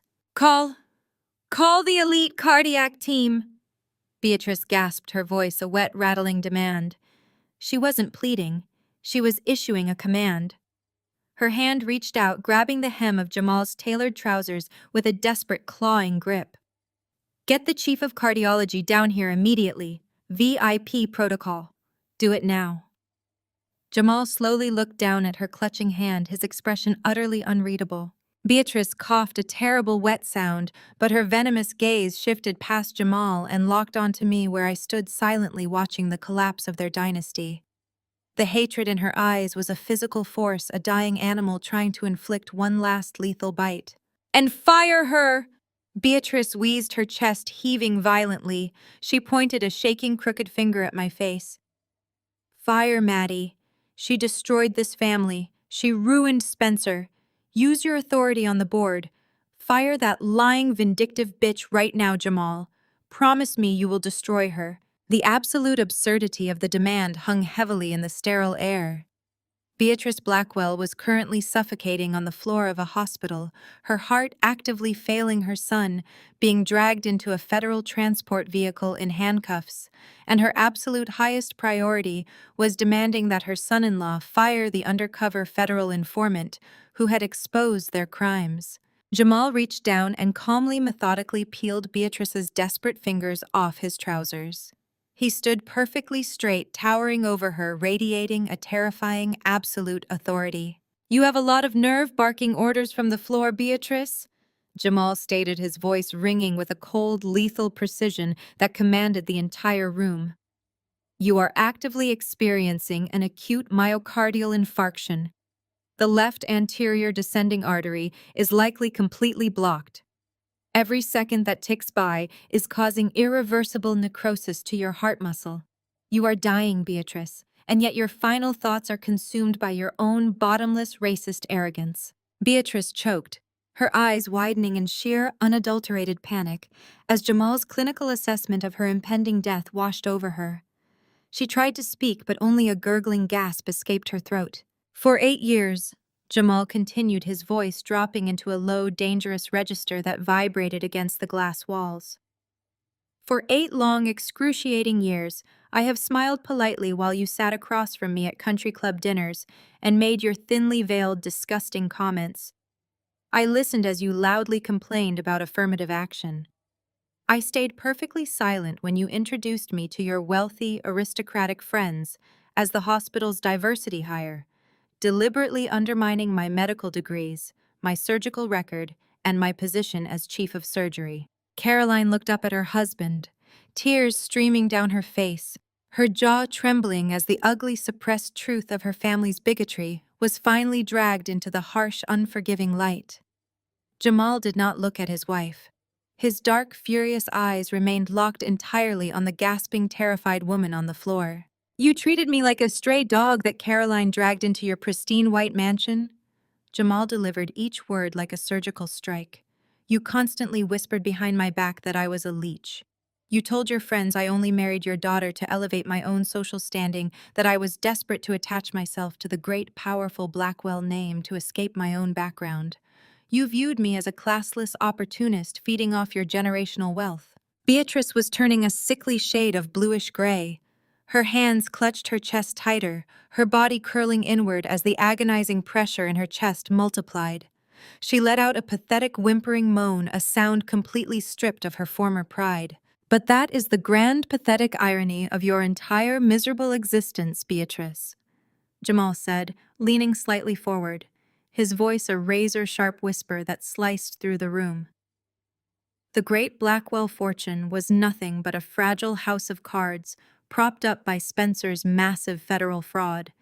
And when those cards started to fall 3 years ago, when the IRS issued those crippling secret tax liens against the family estate, Spencer didn't save you." Beatrice's eyes snapped wide open, shock momentarily overriding her physical agony. "That's right," Jamal confirmed, his face a mask of cold, triumphant vindication. "I know all about the mounting tax liens. I know that your pristine family estate was 2 weeks away from being seized by the federal government because your precious golden boy had gambled away the property taxes to cover his failing supply chain margins. You were about to be thrown out onto the street, humiliated in front of all those country club friends you care so much about." Caroline gasped loudly, scrambling backward on the floor, her hands flying to her face in total shock. Jamal, what are you talking about? What tax liens? Ask your mother. Jamal replied, his gaze never leaving Beatrice. Ask her who quietly wired $3.2 million to the Internal Revenue Service to clear the debt and save the Blackwell estate. It wasn't Spencer. It wasn't the family trust. Jamal reached into the inner pocket of his suit jacket and pulled out his sleek smartphone. He held it in his hand, a lifeline that Beatrice desperately needed, but he made absolutely no move to dial for help. It was me, Beatrice. Jamal delivered the final crushing blow. The diversity hire, the classless leech. I took $3 million of my own surgically earned money and quietly paid off your massive, humiliating debts to protect Caroline from the fallout of your son's criminal incompetence. I have been secretly funding your lavish, aristocratic lifestyle for the last 36 months. You don't own that estate anymore, you owe me. The absolute devastation of the truth finally broke the last remaining shreds of Beatrice's sanity. The woman who had built her entire identity on racial superiority, generational wealth, and social dominance had just been informed that she was a complete financial dependent to the very man she had actively despised and belittled for nearly a decade. She was a charity case kept afloat only by the grace of the son-in-law she deemed entirely beneath her. Beatrice let out a long, shuddering wheeze, her eyes rolling wildly in her head. The shock of the financial revelation combined with the catastrophic failure of her heart pushed her entirely over the edge. Her body went completely rigid on the marble floor, her jaw locking as the cardiac event reached its critical lethal peak. Jamal stared down at her for 3 more agonizing seconds, letting her fully absorb the reality of her complete and total defeat. Then, with smooth, effortless precision, he finally unlocked his phone and tapped the emergency hospital speed dial, bringing the confrontation to its brutal, inevitable climax. Code Blue Executive Conference Room 3, Jamal stated into his phone, his voice a flat, mechanical drone that completely lacked any personal panic. Suspected acute myocardial infarction. Bring the crash cart immediately. He ended the call and slipped the device back into his tailored pocket. He did not kneel beside Beatrice. He did not offer a comforting hand or whisper soothing words of reassurance to the gasping woman on the floor. He simply stood like a towering sentinel, honoring the strict, unyielding boundaries of his Hippocratic oath without sacrificing another ounce of his personal dignity to the Blackwell family. Within seconds, the heavy glass doors burst open. A rapid response team flooded the sterile space, their scrubs a blur of urgent motion as they swarmed the writhing matriarch. Defibrillator pads were aggressively slapped onto her bare chest. Intravenous lines were expertly plunged into her trembling pale veins. Portable monitors shrieked to life, filling the small conference room with the frantic, erratic, terrifying rhythm of Beatrice's failing heart. Jamal supervised the chaos from a calculated clinical distance. Administer 300 milligrams of amiodarone and prep the surgical bay for immediate catheterization, he instructed the lead attending physician. The medical team moved with practiced military precision, stabilizing Beatrice just enough to heave her heavy, sweating body onto a portable transport stretcher. As the paramedics secured the thick nylon straps tightly across her chest, Beatrice's eyelids fluttered open. She looked up at Jamal, her eyes wide with a desperate, pleading vulnerability, clearly expecting the familiar, obedient son-in-law to follow her stretcher to the intensive care unit. Instead, Jamal took a single definitive step backward. I have fulfilled my legal and ethical medical obligation to preserve your life, Jamal announced, his words falling like heavy, crushing stones onto the stretcher. But I am officially withdrawing my specialized care. Effective this exact second, I formally resign as the private family physician for the Blackwell estate. I will no longer review your charts. I will not authorize your premium prescriptions. You are now a standard general admission patient, in a hospital you no longer hold any influence over. The sheer brutal finality of his statement shattered whatever fragile, delusional composure Caroline had left. She had just watched her brother hauled away by federal agents and her mother nearly die on the marble floor. Now the man she had treated as a convenient high-status accessory was permanently severing her final lifeline. Caroline let out a furious, animalistic shriek, She lunged violently forward, raising her hand high, and slapped Jamal across the face with every single ounce of physical strength she possessed. The sharp, explosive crack of her palm striking his cheek echoed loudly over the steady beeping of the medical monitors. "You traitor!" Caroline screamed. Her face contorted in an ugly, vicious mask of pure rage. Spittle flew from her lips as she jabbed her finger at his chest. "You ungrateful, backstabbing traitor! My family gave you everything. We elevated you.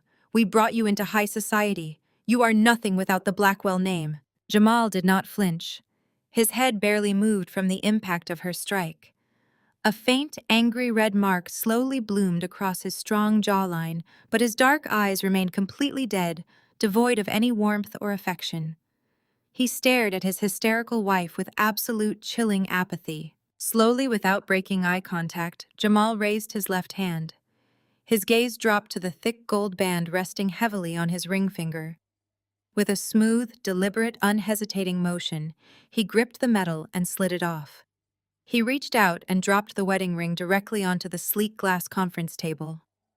The heavy metallic clink sounded exactly like a judge's gavel striking a sound block signaling the definitive end of a trial. "I signed the divorce papers this morning," Jamal stated, his voice devoid of any sorrow. "My legal counsel has already filed them with the county clerk. And since your brother completely bankrupted your precious family trust, and I used my own personal capital to pay off the estate's massive tax liens, the title to the primary mansion is solely in my name." Caroline stopped screaming.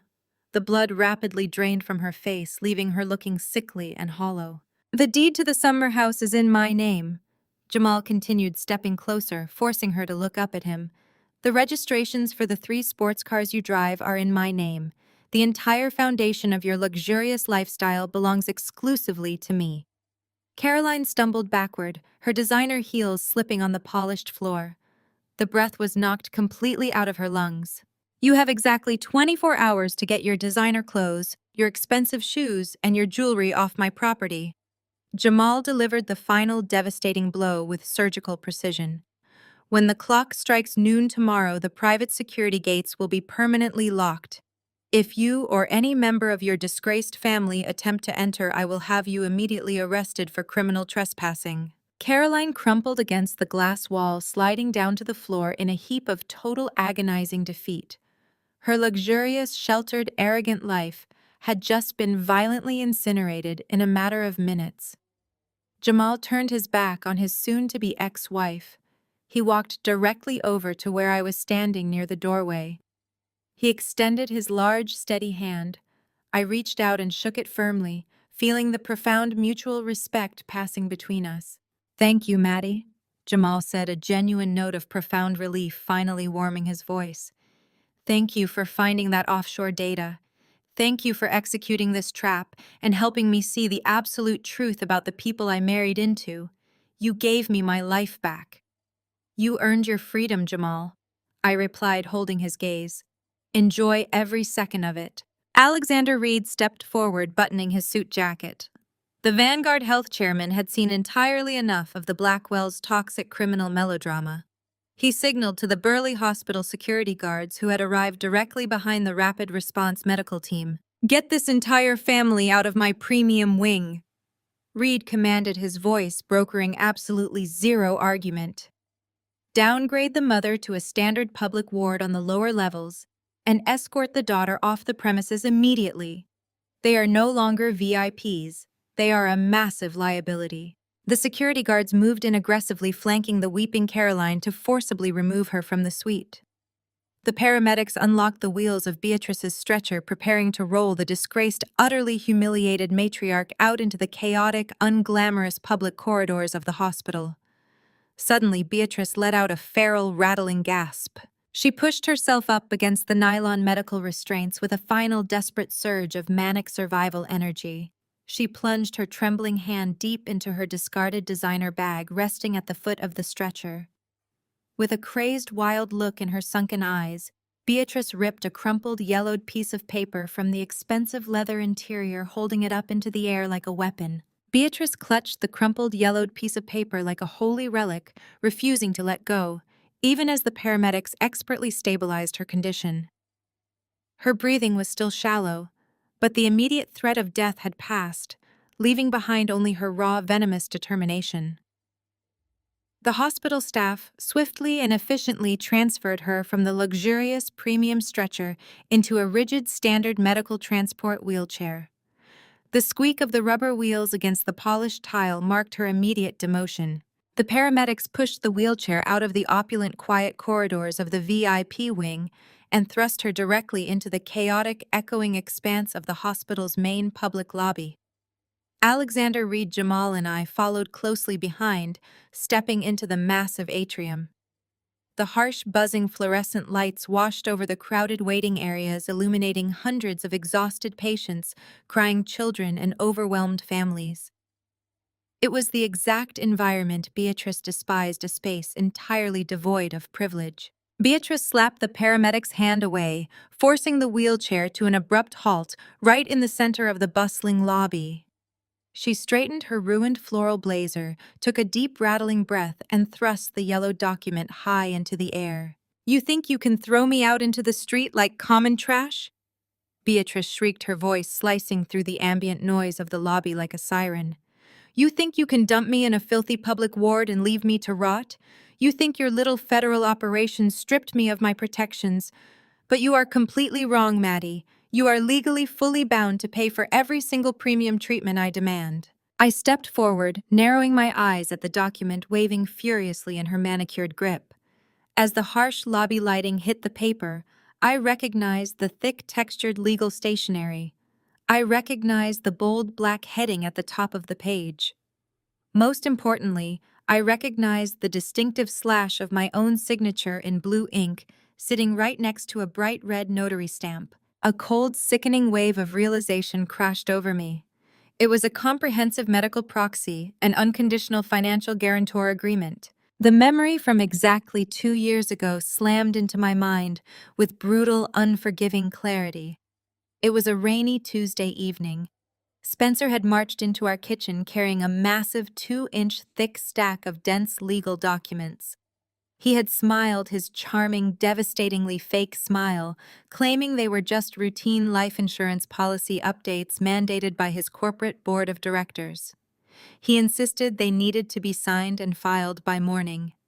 He had stood directly over my shoulder at the kitchen island, pouring me a glass of wine and quickly flipping through the endless pages, pointing impatiently to the signature lines. Beatrice had been sitting right there at the kitchen table, casually sipping tea and chatting happily about a country club fundraiser.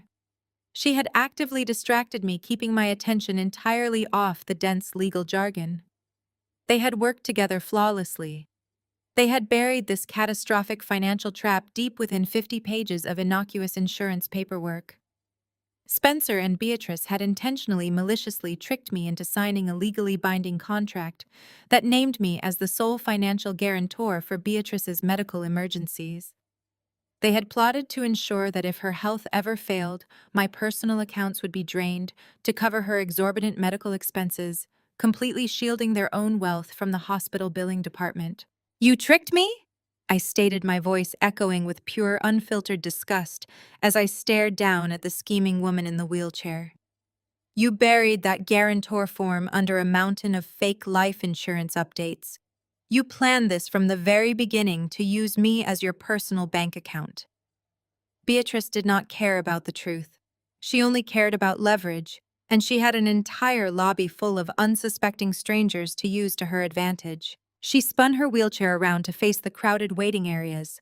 She gripped the armrest, threw her head back, and let out a loud, theatrical wail that instantly silenced the entire atrium. Every single head in the lobby turned toward the center of the room. "Help me!"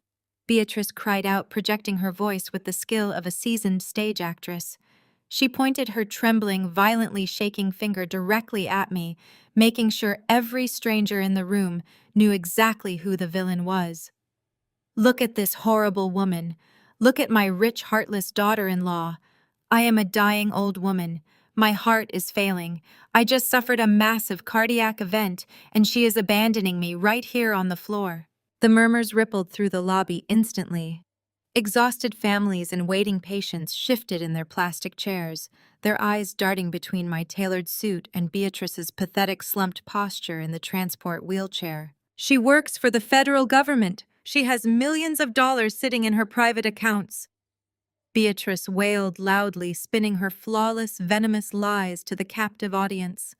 She clutched her chest, panting heavily for dramatic effect. And yet she is forcing the hospital administrators to throw me out of my room. She is intentionally leaving a sick, defenseless widow to foot a massive, crippling emergency room bill. She signed the papers to protect me, and now she is trying to financially ruin a dying woman just out of pure spite. Beatrice squeezed her eyes shut, forcing actual tears to spill over her cheeks as she sobbed into her hands. She was putting on the performance of a lifetime.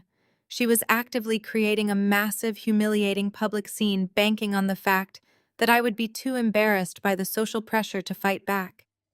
She genuinely believed that the sheer weight of public shame would force me to quietly accept the financial burden just to make the screaming stop. She expected me to bow my head, take the fraudulent document, and pay for her luxurious medical care to save face in front of 100 strangers. The judgmental whispers of the crowd swelled into a loud, unified hum of absolute disapproval. Dozens of camera phones suddenly snapped upward, their glass lenses focused directly on me, as eager strangers recorded the weeping wealthy widow and her supposedly monstrous daughter-in-law. A woman sitting in the front row of the plastic waiting area actually gasped out loud, clutching her canvas purse tightly to her chest while glaring at me with raw, unfiltered disgust. Beatrice soaked up their unearned pity like a dying weed absorbing rainwater. Her theatrical, gasping sobs grew significantly louder, her thin shoulders shaking violently beneath her ruined, sweat-stained floral blazer. She thrust the yellowed medical proxy toward my face, once again her tear-streaked cheeks twisting into a hideous secret mask of triumphant malice. She genuinely thought she had me trapped in a flawless, inescapable public checkmate. I did not break eye contact. I did not shrink away from the glaring lenses of the mobile phones recording my every move. I simply stood my ground in the exact center of the sterile, brightly lit hospital atrium, projecting the absolute, unshakable calm of a federal agent who held every single winning card. I looked down at the crumpled, fraudulent document trembling in her manicured grip. Then I looked at the outraged faces of the spectators surrounding us. "You really believe a crowd of strangers will force me to fund your corruption, Beatrice?" I stated, my voice projecting clearly over the angry murmurs, crisp and completely devoid of any intimidation. "You think a piece of paper signed 2 years ago under fraudulent pretenses is your golden ticket to a luxury recovery. But you are forgetting one crucial, undeniable fact about your precious son."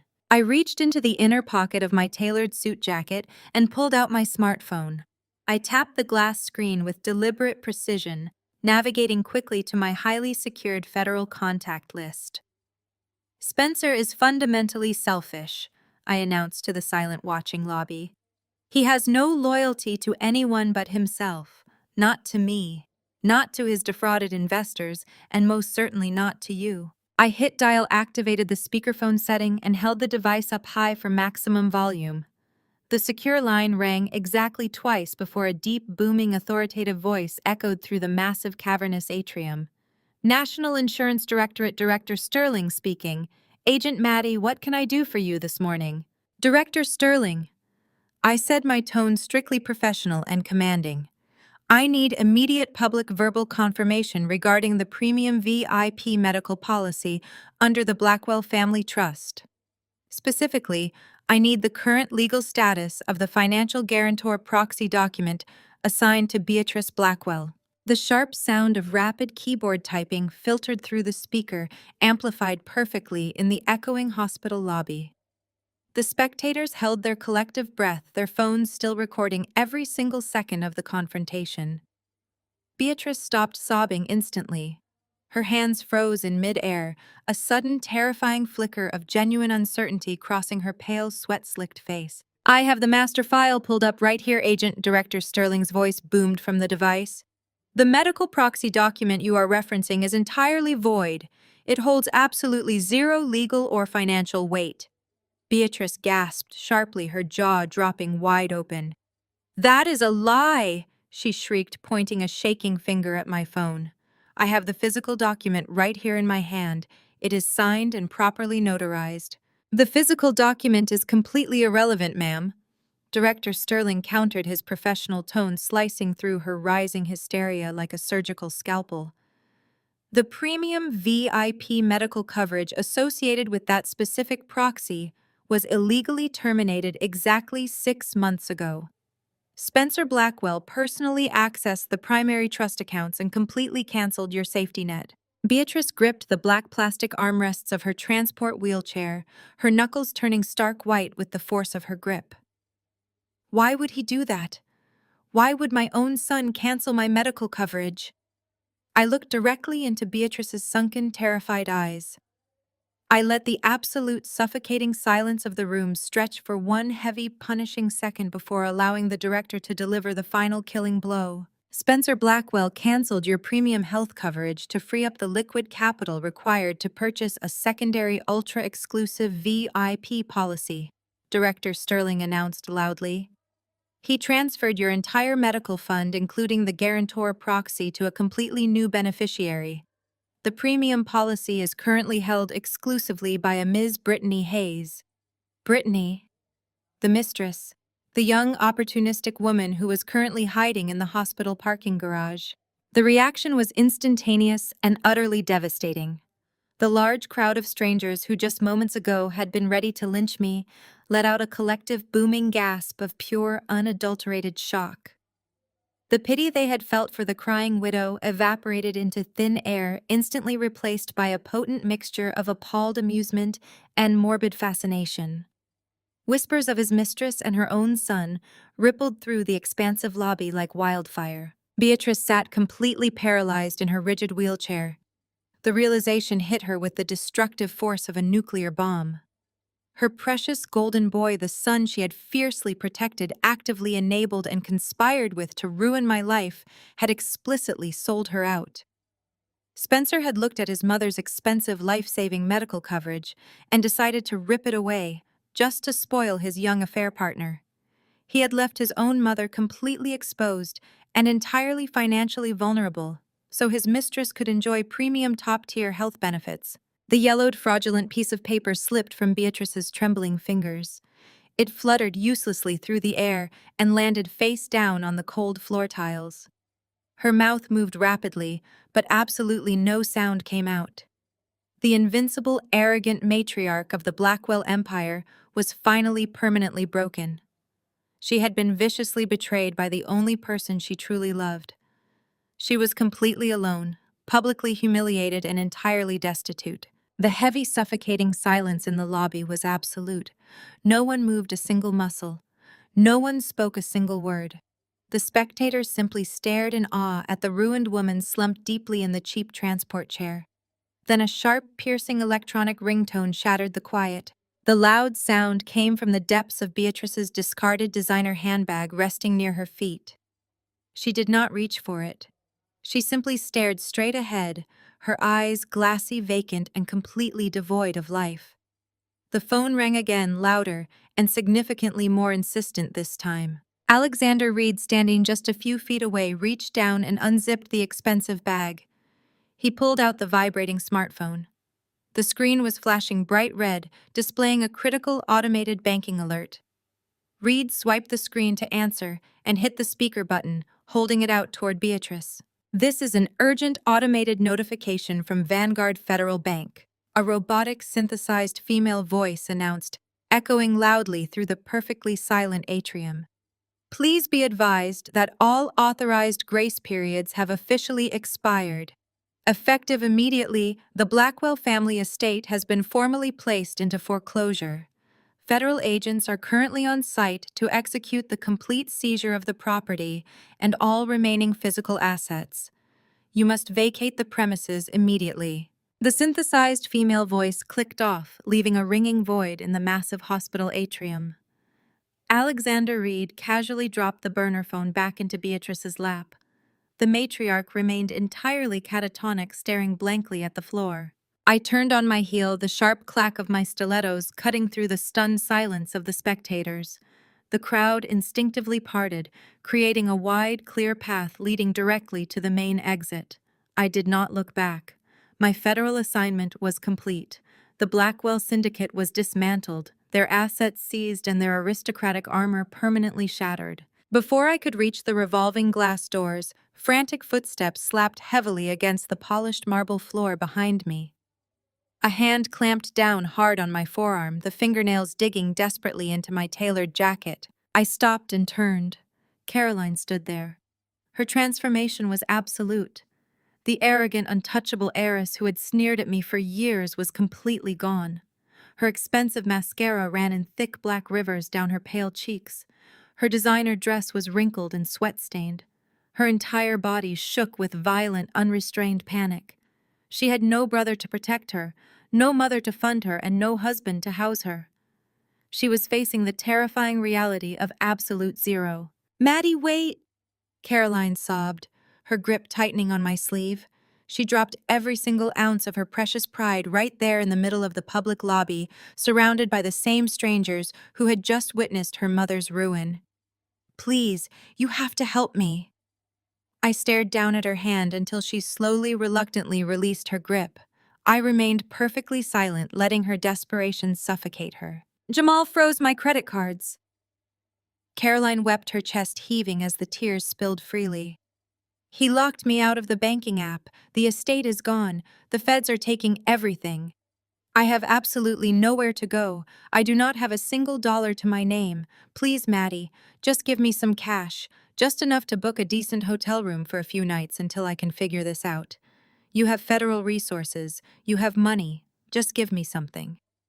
It was a pathetic, groveling display. "I am the real victim here," Caroline wailed, her voice echoing shrilly across the atrium as she frantically threw her own flesh and blood directly under the bus. "Spencer ruined everything with his stupid offshore accounts. My mother dragged us all down with her insane greed. Jamal betrayed me out of nowhere. I did not know anything about the tax liens or the federal fraud. I swear to you, I was lied to. They destroyed my entire life, Maddie. You have to understand that I am completely innocent in all of this." I let her finish her weeping monologue. I let her play the ultimate victim. Then I stepped into her personal space, forcing her to look directly into my eyes. "You are not a victim, Caroline." I stated, my voice a quiet, lethal blade that stopped her tears instantly.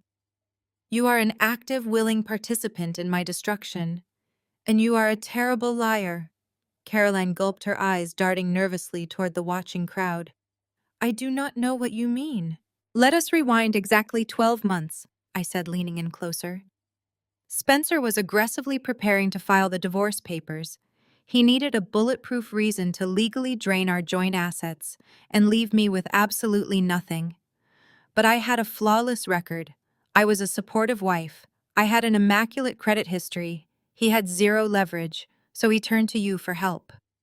Caroline shook her head frantically, stepping backward. "No, I never did anything to you. You used your spare key to let yourself into our house while I was at a marketing conference in Chicago." I revealed, watching the last remnants of color drain completely from her face. "You walked straight into my master bedroom. You crawled under my nightstand and you physically planted a miniature, voice-activated recording device directly beneath the floorboard." Caroline opened her mouth, but no sound came out. The absolute shock of my knowledge paralyzed her. "I found it, Caroline." I continued, pressing my advantage with ruthless precision. "I found the digital transmitter exactly 3 days later. But as an undercover federal agent, I am trained never to disrupt an active surveillance trap. I left it right there. I let you record me. I watched the encrypted data packets transfer directly to your personal IP address." She shrank away from me, terrified by the sheer magnitude of her exposure. "You spent weeks secretly logging my private conversations." I laid out the exact blueprint of her betrayal, ensuring every word landed with maximum impact. "You listened to my phone calls. You listened to my private moments. Then you sat in your luxurious mansion, opened your audio editing software, and maliciously sliced those recordings apart. You spliced together isolated words and fragmented sentences to create entirely fabricated conversations. Caroline began to tremble violently. She knew exactly what she had done, and she knew I had the federal evidence to prove it. You manufactured fake audio clips of me screaming, making violent threats, and sounding completely mentally unhinged. I stated, my voice echoing with righteous authority. You handed those edited files directly to Spencer. You provided him with the fraudulent evidence he needed to secure an emergency restraining order. You gave him the legal ammunition to lock me out of my own home, freeze my bank accounts, and throw me onto the street with only the clothes on my back. You actively conspired to destroy my life just to protect your brother's stolen fortune. I had to do it, Caroline suddenly screamed, abandoning her victim narrative as her true ugly nature flared to the surface. You were going to figure out about the offshore accounts. You were asking too many questions about the company finances. Spencer needed you gone before you ruined everything. We were protecting the family. And look exactly where that protection got you. I replied smoothly, gesturing to the harsh reality surrounding her. Your brother is going to federal prison for a very long time. Your mother is bankrupt and facing a massive medical debt she cannot pay. Your husband has legally severed every single tie to your name. You bet your entire future on a criminal enterprise and you lost everything. Please, Caroline reverted instantly to begging, her hands clasping together in a desperate plea. I am sorry, I will apologize. I will do whatever you want. Just give me $500, just enough for a room. I cannot sleep on the street. I am a Blackwell. You are nothing, I corrected her, delivering the final verdict with absolute crystalline clarity. The Blackwell name is currently being seized by the federal government. Your accounts are zeroed out. Your social standing is entirely eradicated. I will not give you a single dime. I turned my back on her for the final time. The automatic glass doors slid open with a soft mechanical hum. I stepped out into the bright, warm afternoon sunlight, taking a deep breath of fresh, uncontaminated air. Behind me, inside the sterile hospital lobby, Caroline collapsed onto her hands and knees. She wailed loudly, her sobs echoing against the glass walls as the harsh reality of her new destitute existence finally crushed her. She was entirely alone, completely broke, and utterly defeated. The empire was dead, and I had survived the fire. As I stood on the threshold of the hospital entrance, the notoriously volatile Chicago weather shifted with violent, terrifying suddenness. Massive, bruising black clouds rolled in rapidly off Lake Michigan, instantly swallowing the brief pocket of afternoon sunlight. A harsh, biting wind whipped across the pavement, dropping the temperature by 20 degrees in a matter of seconds. The sky cracked open with a deafening roar, unleashing a torrential, freezing downpour. It was a fitting, apocalyptic backdrop for the absolute ruin taking place behind me. I had taken barely 3 steps into the covered portico when the automatic glass doors slid rapidly open again. Caroline scrambled out of the lobby, completely ignoring the sharp, freezing wind. She literally threw herself forward, falling hard onto her bare knees on the cold concrete just inside the overhang. She was heedless of the dirt staining her ruined designer dress. She clawed frantically at the hem of my tailored coat, looking up at me with wide, tear-soaked eyes. "Maddie, wait, please," Caroline begged, her voice taking on a sickeningly sweet, nostalgic tone that completely contradicted her earlier venomous rage. "We were sisters. We were family. Think about all those weekends we spent together, the shopping trips downtown, the holidays at the estate. I loved you like a real sister, Maddie. Deep down, you know that is the truth. You cannot just leave your own sister to freeze on the streets." She weaponized our past with shameless, desperate precision. She actively tried to invoke memories of a sisterhood that had only ever been a convenient, superficial illusion designed to mask her constant jealousy and underlying cruelty.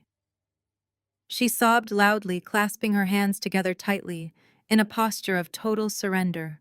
"Just one single check, Maddie," Caroline pleaded, her teeth audibly chattering as the freezing wind whipped around the concrete pillars. "Just a small cash loan to get me through the week. You are a good person. You are kind and forgiving. You always were the better person. Please do not let me freeze out here. I have absolutely nothing left." I looked down at the trembling, pathetic woman clutching my coat. Slowly, deliberately, I let a warm, forgiving smile spread across my face. I softened my eyes, adopting the exact expression of the naive, accommodating sister-in-law she had ruthlessly exploited for years. "You are right, Caroline," I said softly, my voice dripping with manufactured sympathy and warmth. "We were family, and no matter what happened between us today, leaving you out here with absolutely zero resources would be incredibly cruel." Caroline let out a massive, shuddering gasp of pure relief. Her tears of sheer panic instantly transformed into tears of greedy, arrogant salvation. She practically vibrated with anticipation as I reached into my tailored suit pocket and pulled out a slim, leather-bound financial portfolio. She wiped her nose rapidly with the back of her hand, her eyes locked hungrily onto the leather case. She genuinely believed she had manipulated her way out of total destruction. I unclipped a sleek silver pen from the spine of the portfolio. I took my time smoothly flipping the cover open. I uncapped the pen and began to write the sharp scratching of the nib against the thick paper barely audible over the roaring storm outside. Caroline watched my hand intently, her eyes wide, already calculating exactly how many nights at a luxury downtown hotel my signature would buy her. "Thank you, Maddie." Caroline wept, reaching her hands out like a desperate beggar awaiting a royal pardon. "I will pay you back every cent, I promise. I will get a job. I will change my life." "I know you will," I replied brightly. I finished writing, capped the pen securely, and tore the crisp slip of paper from the binding. With a graceful, fluid motion, I extended the slip toward her.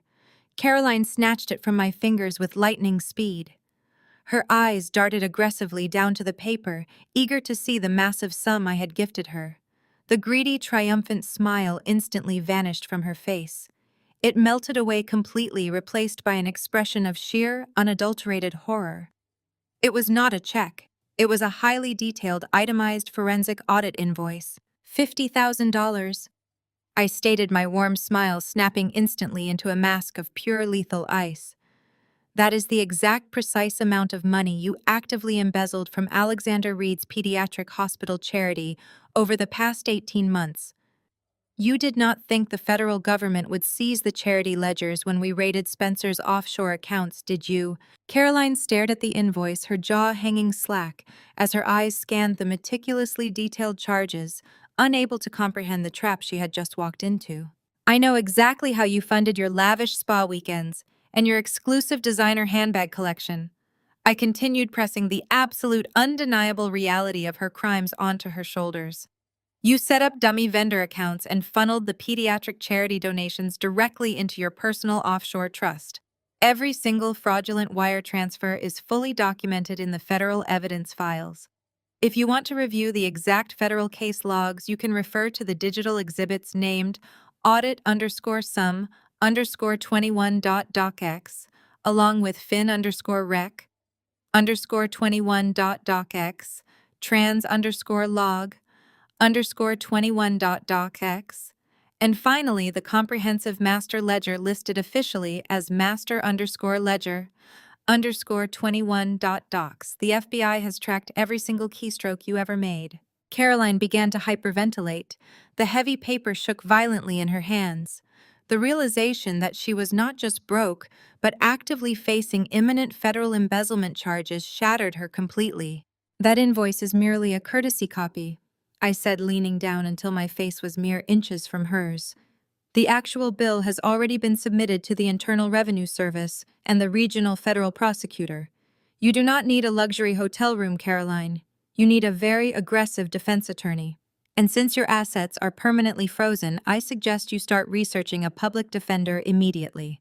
Alexander Reed stepped out of the hospital lobby, flanked closely by 4 massive, heavily armed hospital security guards. The chairman looked down at Caroline with a mixture of absolute disgust and fierce vindication. The charity she had mercilessly robbed was his personal passion project.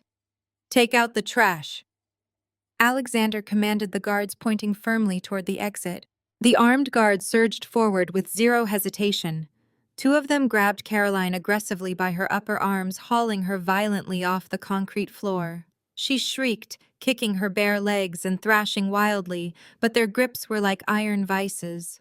At the exact same time, the other two guards wheeled a catatonic, thoroughly humiliated Beatrice out from the lobby. The matriarch remained entirely unresponsive, clutching the sides of her cheap transport wheelchair as the guards pushed her forcefully toward the exit. The automatic sliding glass doors parted wide. The freezing torrential downpour roared like a freight train, sheets of icy rain pounding the pavement just inches away from the overhang. With one synchronized, forceful motion, the security guards physically shoved Caroline and Beatrice's wheelchair directly out into the storm. Caroline stumbled and crashed hard onto the soaking wet pavement, scraping her hands. Beatrice's wheelchair jolted violently over the curb, sliding precariously on the slick asphalt as the freezing rain instantly drenched them both to the bone. The icy downpour plastered Caroline's ruined hair to her face, washing away the very last remaining traces of the arrogant Blackwell dynasty. They were locked out, utterly ruined, and completely abandoned to the merciless freezing wrath of the Chicago storm. I stood just inside the warm, dry comfort of the hospital lobby, watching the torrential rain mercilessly batter the two remaining figures of the Blackwell dynasty.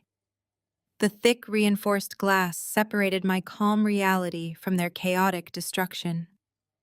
Caroline was still on her hands and knees in the freezing puddles, while Beatrice slumped in her soaked wheelchair, completely numb to the storm raging around her. The ambient heat of the atrium wrapped around me a stark contrast to the icy downpour, washing away the last remnants of their unearned privilege. I felt a profound sense of closure. The operation was a resounding success, and my personal demons were finally exorcised. Suddenly, a weak, trembling tug on the sleeve of my tailored jacket broke my focus. I turned sharply, my federal instincts kicking in, ready to confront another enraged member of Spencer's fallen syndicate. Instead, I found myself staring down at Brittany. The young, opportunistic mistress who had proudly flaunted her stolen wealth, paraded around in my stolen jewelry, and mocked my supposedly failing marriage was entirely unrecognizable. Brittany was not wearing her usual designer couture or her smug, triumphant smile. She was leaning heavily against a marble structural pillar, her face a sickening shade of gray. Her blonde hair clung to her forehead in damp, sweaty clumps. She was clutching her heavily swollen belly with both arms, her breath coming in short, rapid, panicked gasps. Her designer maternity dress was disheveled, and she was physically shaking her knees, buckling slightly with every shallow breath. "Maddie!" Brittany gasped, her voice completely stripped of its usual venomous arrogance. It was a pathetic, broken wheeze. "Please, I do not have anyone else to ask." I stared at her, my expression hardening into a mask of pure, impenetrable ice. "You must have lost your mind approaching me.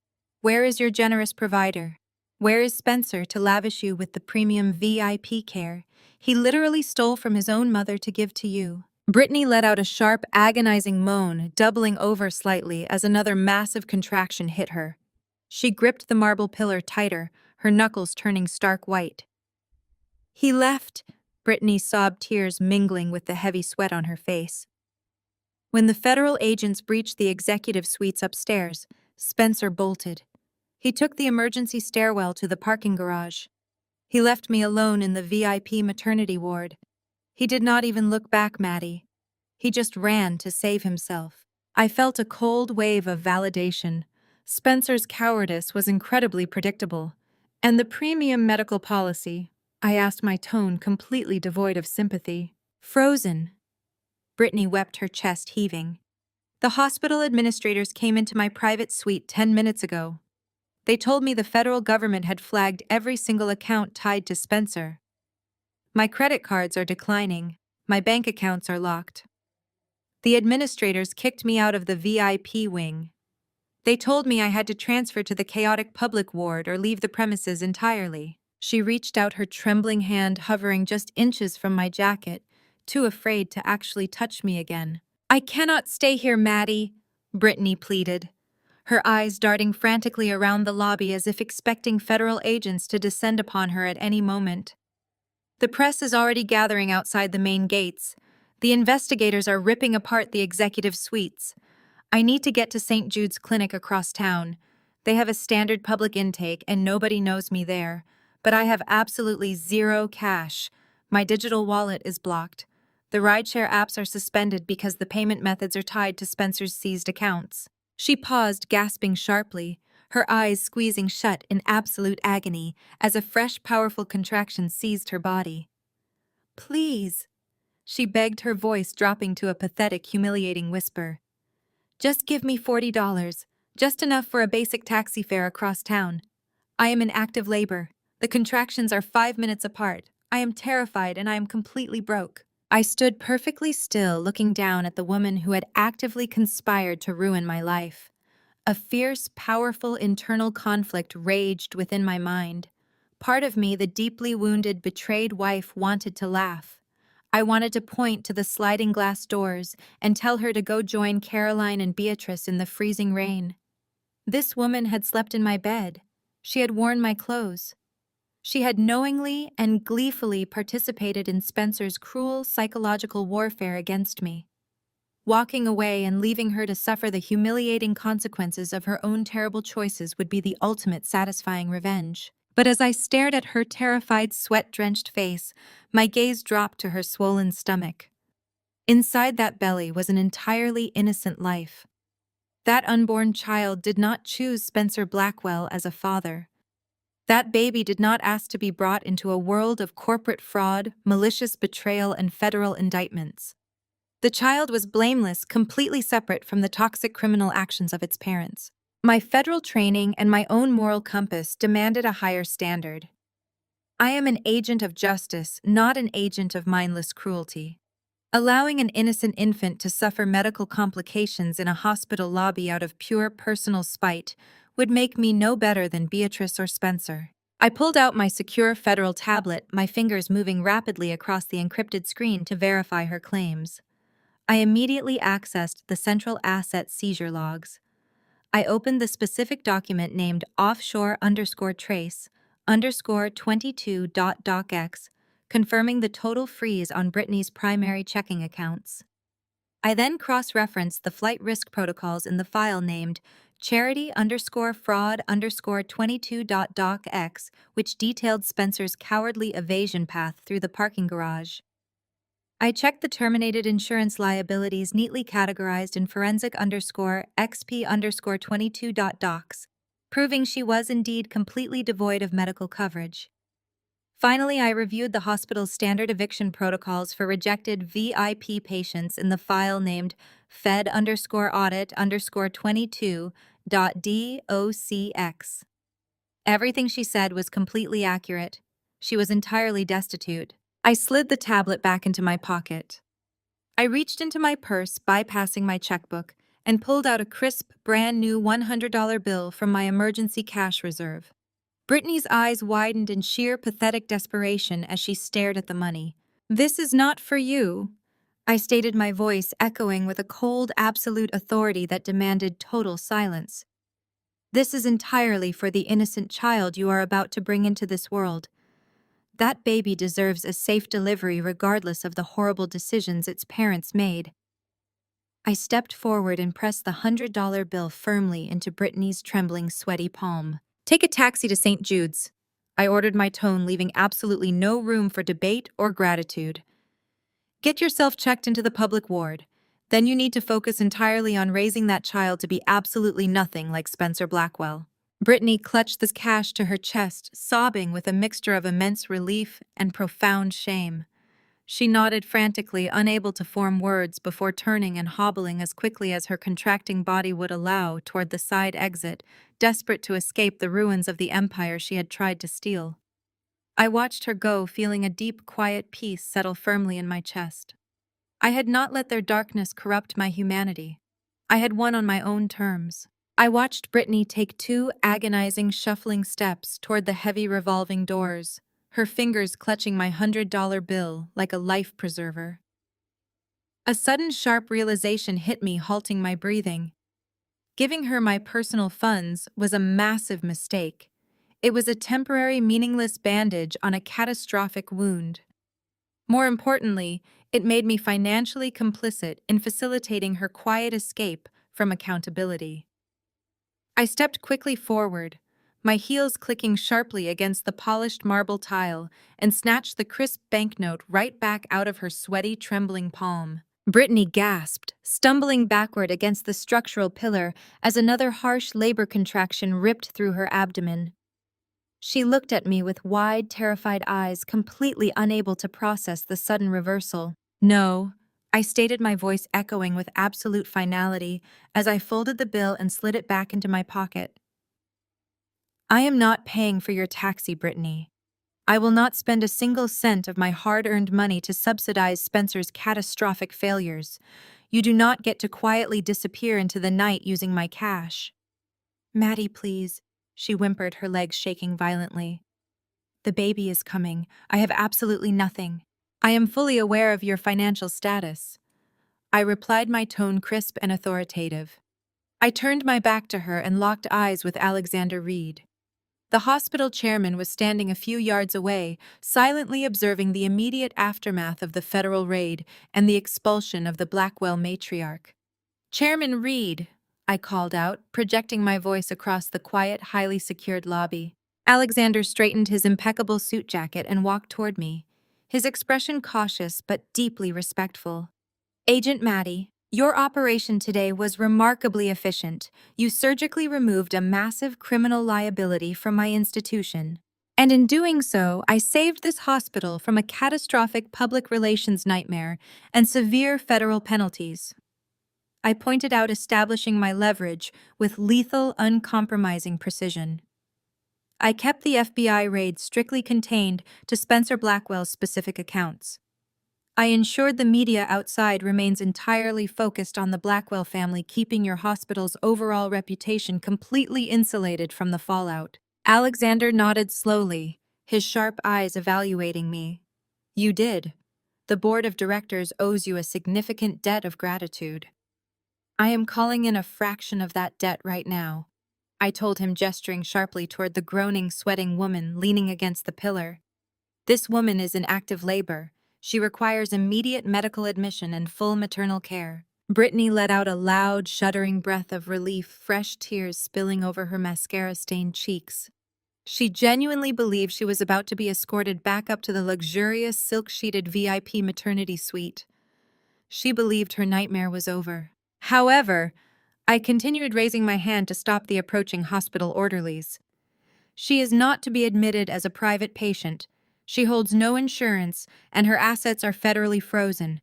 You will admit her strictly under the hospital's Indigent Single Mothers Fund." The relief vanished from Brittany's face, instantly replaced by a mask of pure, unadulterated horror. Alexander Reed raised a single graying eyebrow. A slow, deeply appreciative smile spread across his weathered face. He understood exactly what I was doing. "A highly commendable charitable program," he noted smoothly, "designed specifically for destitute women with absolutely zero financial support or family backing." "Exactly," I confirmed, stepping closer to Brittany to ensure she heard every single word of her new reality. "She will receive standard baseline medical care. No private suite, no specialized catering, no private nursing staff. She will labor in a shared public ward surrounded by other charity cases." "You cannot do this to me," Brittany sobbed, gripping her swollen stomach tightly. "I am the mother of Spencer Blackwell's child. I belong in the premium wing." "Spencer Blackwell is a federal inmate who abandoned you in a parking garage," I reminded her mercilessly. "You are not a wealthy CEO's wife. You are a broke, uninsured single mother, relying entirely on the kindness of a charity program. Your delusions of grandeur end right here, right now." Alexander Reed snapped his fingers, summoning a stern-looking hospital administrator and two standard orderlies. They did not bring the plush, motorized premium transport chair used for high-paying clients. Instead, they pushed forward a battered, squeaky metal wheelchair. The administrator handed Brittany a rigid plastic clipboard containing a thick stack of vibrant yellow intake forms. "You must sign these financial declarations, Ms. Hayes," the administrator instructed in a flat, bored voice. "You must legally attest that you are entirely destitute and require total state and charitable assistance for your medical procedures." Brittany's hands shook violently as she took the cheap plastic pen. Every stroke of her signature on those bright yellow forms was a permanent legal admission of her complete and utter ruin. Her fantasy of a glamorous aristocratic life was entirely dead. She signed away the last shred of her false pride, sobbing hysterically, as the reality of her self-inflicted poverty crashed down upon her shoulders. A nurse stepped forward and handed Brittany a folded garment. It was not the silk-embroidered robe provided in the VIP wing. It was a stiff, faded, generic cotton hospital gown. The rough, sterile fabric symbolized her permanent demotion to the absolute bottom of the social hierarchy. "Sit down," the orderly commanded briskly. Brittany collapsed into the squeaky metal wheelchair.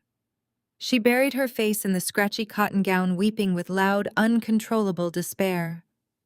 The orderlies spun the chair around and pushed her away from the opulent main lobby, steering her down a long, dimly lit corridor toward the crowded, chaotic public wards. I watched her disappear around the corner, feeling an immense, profound weight lift from my chest. I had not abandoned an innocent child, but I had firmly forced the mistress to face the brutal, uncompromising consequences of her own actions. The lobby fell quiet once again.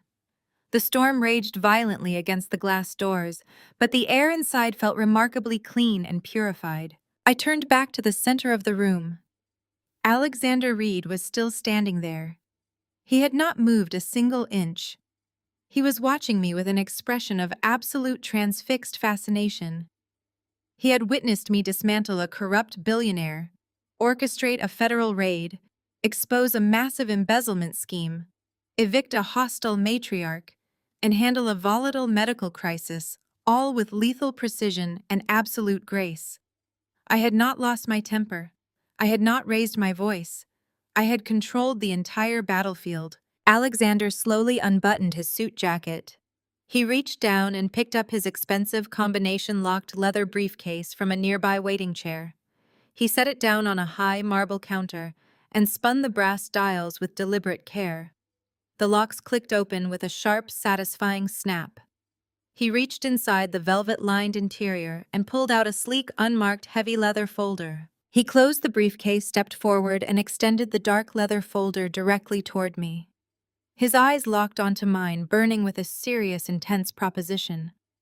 I looked down at the heavy, unmarked leather folder Alexander Reed held suspended between us. The polished brass corners caught the ambient light of the hospital atrium. I reached out and took it from his hands, the physical weight of the thick document significant and grounding. "Consider it a token of profound appreciation from the board of directors," Alexander said smoothly, his voice low and deliberate. "And a formal invitation. The private sector requires investigators with your specific brand of absolute, unflinching ruthlessness. Inside that folder are the finalized, countersigned copies of the federal asset forfeiture decrees you initiated against their syndicate. The comprehensive seizure of the Blackwell commercial real estate portfolio is officially filed under asset_forfeit_24.docx. The immediate liquidation of Spencer's remaining offshore family trusts is finalized in offshore_leak_24.docx. Furthermore, the permanent cancellation of their corporate holding licenses is legally logged as corp_license_24.docx. And finally, the strict federal injunction preventing any media retaliation or public statements from Spencer's defense team is fully executed under media_injunction_24.docx. Alexander smiled thinly, stepping back to give me space. "When you finish dismantling the criminal underworld, we have a permanent, highly compensated place for you here." I ran my hand over the smooth leather cover. It was a blank check.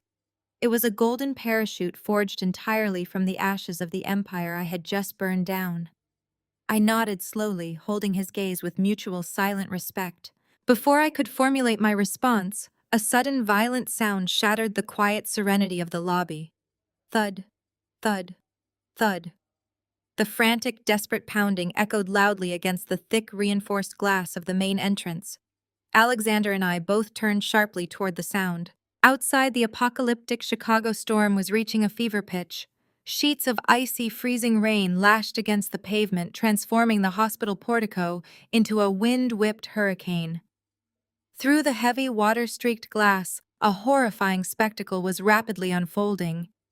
Beatrice Blackwell had completely snapped. The former matriarch, a woman who had spent her entire existence obsessing over aristocratic perfection, social dominance, and immaculate appearances, was entirely undone. She had abandoned her cheap transport wheelchair. She was physically throwing her body against the automated glass doors, her wet palms slapping wildly against the transparent barrier separating her from salvation. She was soaked to the absolute bone. Her expensive tailored designer suit was plastered to her frail frame, ruined and stained with thick dirt from the flooded pavement. The icy downpour had completely washed away her pristine, heavily applied makeup, leaving dark, ghostly streaks of mascara running down her pale, wrinkled cheeks. Her perfectly coiffed hair hung in jagged, dripping strands across her face. She looked feral. She looked completely broken. Beatrice slammed her fists against the glass again, her mouth wide open in a primal, soundless scream. The automatic sensors of the doors had been locked down by hospital security during the federal raid, permanently denying her re-entry.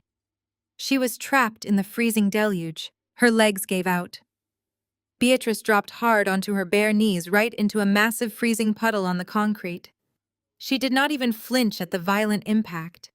She crawled forward on her hands and knees, pressing her wet, shivering face against the bottom pane of the glass. Her voice muffled heavily by the thick glass, and the roaring wind penetrated the lobby. It was a wretched, agonizing wail. "Maddie!" Beatrice screamed, her voice cracking with sheer panic and undeniable terror. "Maddie, please!" She clawed at the glass, her manicured fingernails scraping uselessly against the smooth, impenetrable surface. The absolute irony of the moment was staggering. The woman who had spent years calling me common, unworthy, and weak was now kneeling in dirty water, begging for my attention. "Help him!" Beatrice shrieked, her face contorted in pure, unadulterated agony. "You have the power. You have the federal clearance.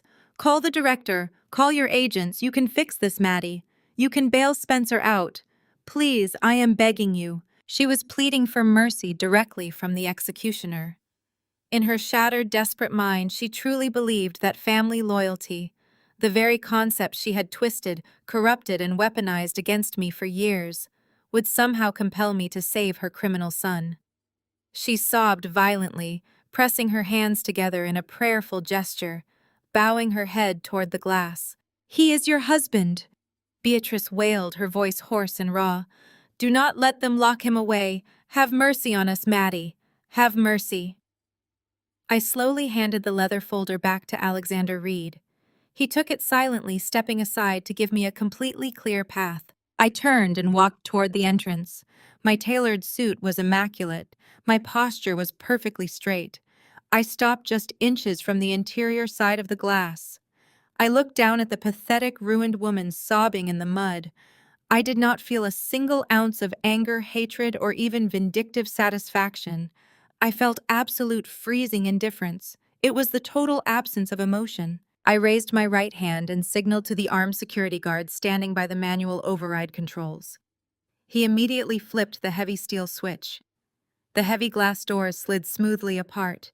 The roaring, deafening noise of the torrential storm instantly flooded the lobby. A blast of freezing, rain-soaked wind whipped across my face, but I remained standing just inside the protective threshold of the awning. I was perfectly dry. I was perfectly secure. Beatrice gasped loudly as the doors opened. She scrambled forward on her hands and knees, her soaked clothes dragging across the rough concrete.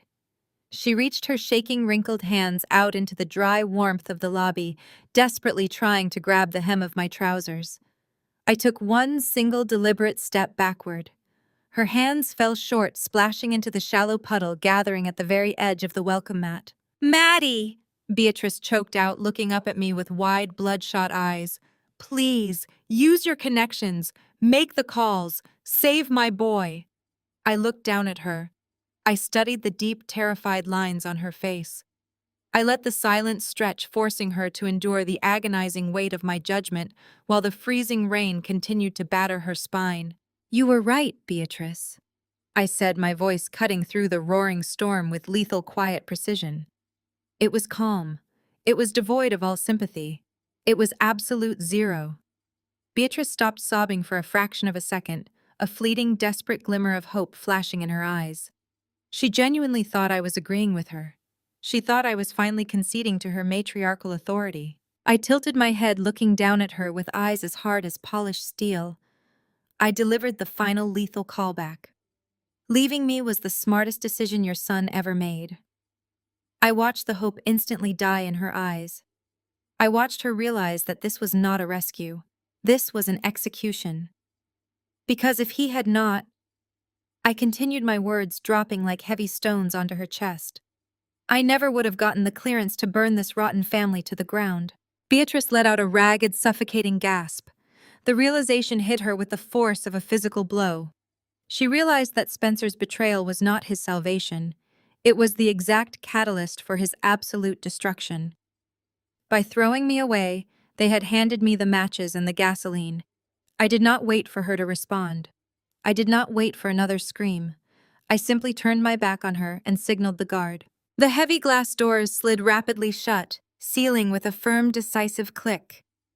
The roaring noise of the storm was instantly muted, trapping Beatrice Blackwell outside in the freezing rain, locked away in the permanent ruin of her own making. I turned away from the sealed glass doors, leaving the muffled, pathetic wails of Beatrice Blackwell to be swallowed entirely by the raging Chicago storm. The lobby was pin-drop quiet, the pristine marble floors reflecting the harsh overhead lights. Alexander Reed stepped into my line of sight. He had retrieved a sleek, unmarked leather folder from his briefcase, holding it out to me with a look of absolute, unwavering respect. "You have dismantled a financial syndicate that eluded federal oversight for years," Alexander said, his voice echoing slightly in the vast, empty atrium. "Vanguard Health requires leadership with exactly your caliber of tactical brilliance and uncompromising integrity. We do not just need a competent auditor, Maddie.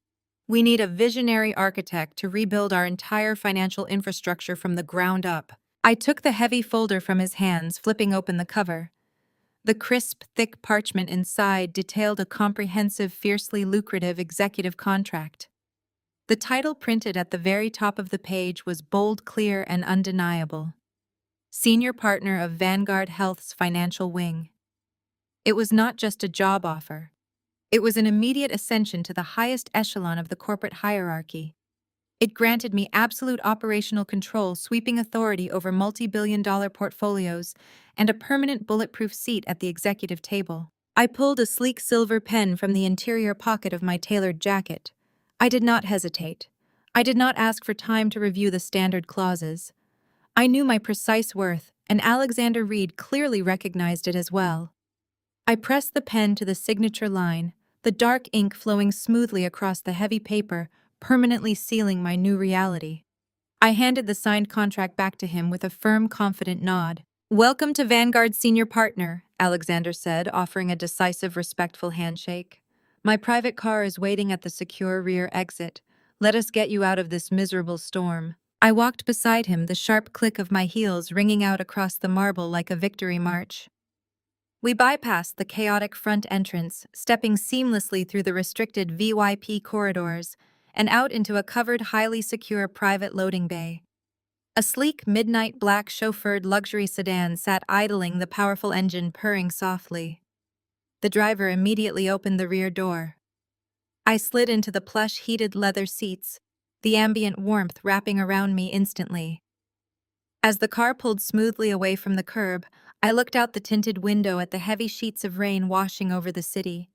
I was leaving the wretched, toxic wreckage of the Blackwell Empire firmly in my rearview mirror. The ensuing weeks delivered a rapid, incredibly satisfying execution of absolute justice. The federal indictments fell upon the remaining Blackwells like a swift, merciless guillotine, severing them completely from their stolen privilege. Spencer Blackwell's highly publicized federal trial was a spectacular, humiliating disaster for him. The prosecuting attorneys utilized every single piece of evidence I had meticulously gathered. The offshore routing numbers, the dummy vendor accounts, and the digital forensic logs were completely irrefutable. Facing an insurmountable mountain of proof, his expensive defense attorneys immediately folded, advising him to take a plea deal that he arrogantly refused. The judge looked down from the bench with total disgust, delivering the final crushing blow. Spencer was convicted of massive corporate wire fraud and sentenced to 10 consecutive years in a maximum security federal penitentiary. The untouchable CEO was permanently stripped of his tailored suits and forced into a standard-issue orange jumpsuit. The sharp click of steel handcuffs snapping around his wrists echoed through the courtroom, locking him away in a sterile concrete cell for the next decade.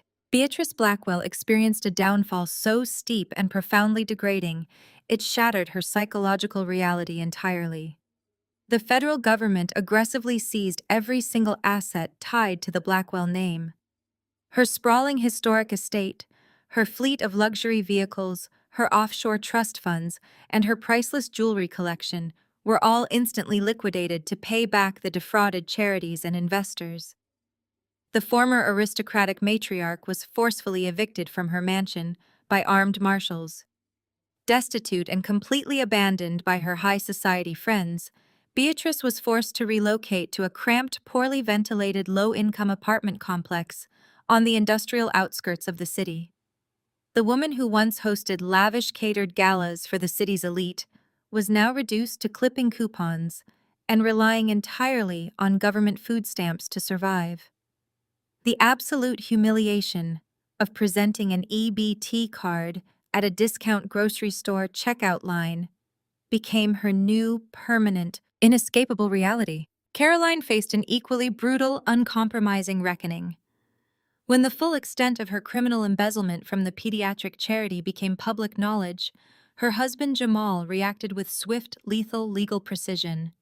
He immediately filed for divorce, invoking an ironclad morality clause hidden within their prenuptial agreement. Because her actions constituted a severe felony, the clause was triggered instantly, completely nullifying any claim she had to Jamal's extensive wealth. She was entirely cut off. Jamal locked her out of their luxury penthouse, froze all shared credit accounts, and seized full custody of their assets. Caroline was left with absolutely nothing but the clothes on her back, staggering legal debts, and an impending federal trial of her own. She was completely ruined, permanently stripped of the unearned luxury she had so viciously flaunted. Sitting in the back of Alexander's sedan, watching the city lights blur through the rain-streaked glass, I felt a profound, untouchable sense of peace. The storm outside was violent, but my internal world was perfectly clear, highly structured, and totally secure. I had walked into their den of vipers as a target, and I had walked out as the apex predator. Never fear the moment toxic people throw you to the wolves. When manipulative, arrogant individuals attempt to destroy your life, they often hand you the exact tools required for your own liberation. They underestimate your resilience, your intelligence, and your infinite capacity for survival. Sometimes the mud they push you into is exactly what you need to build your empire. I did not just survive the Blackwell family's betrayal, I weaponized it. I used their own corruption, their own rampant greed, and their own blind arrogance to dismantle their legacy and construct a fortress of my own making. You hold the pen to your own story. Never let anyone else dictate your final chapter. If you found satisfaction in this journey of absolute justice and unyielding strength, please hit the like button right now. Leave a comment below sharing your thoughts on the Blackwell family's ultimate spectacular downfall, and make sure to subscribe to the channel for more powerful stories of resilience, retribution, and rising from the ashes. The most profound lesson from Maddie's journey is that betrayal does not have to be your breaking point. It can be the ultimate catalyst for your personal empowerment. When toxic individuals try to tear you down, they inadvertently hand you the very tools needed to build your own fortress. True justice rarely requires sinking to the level of your abusers.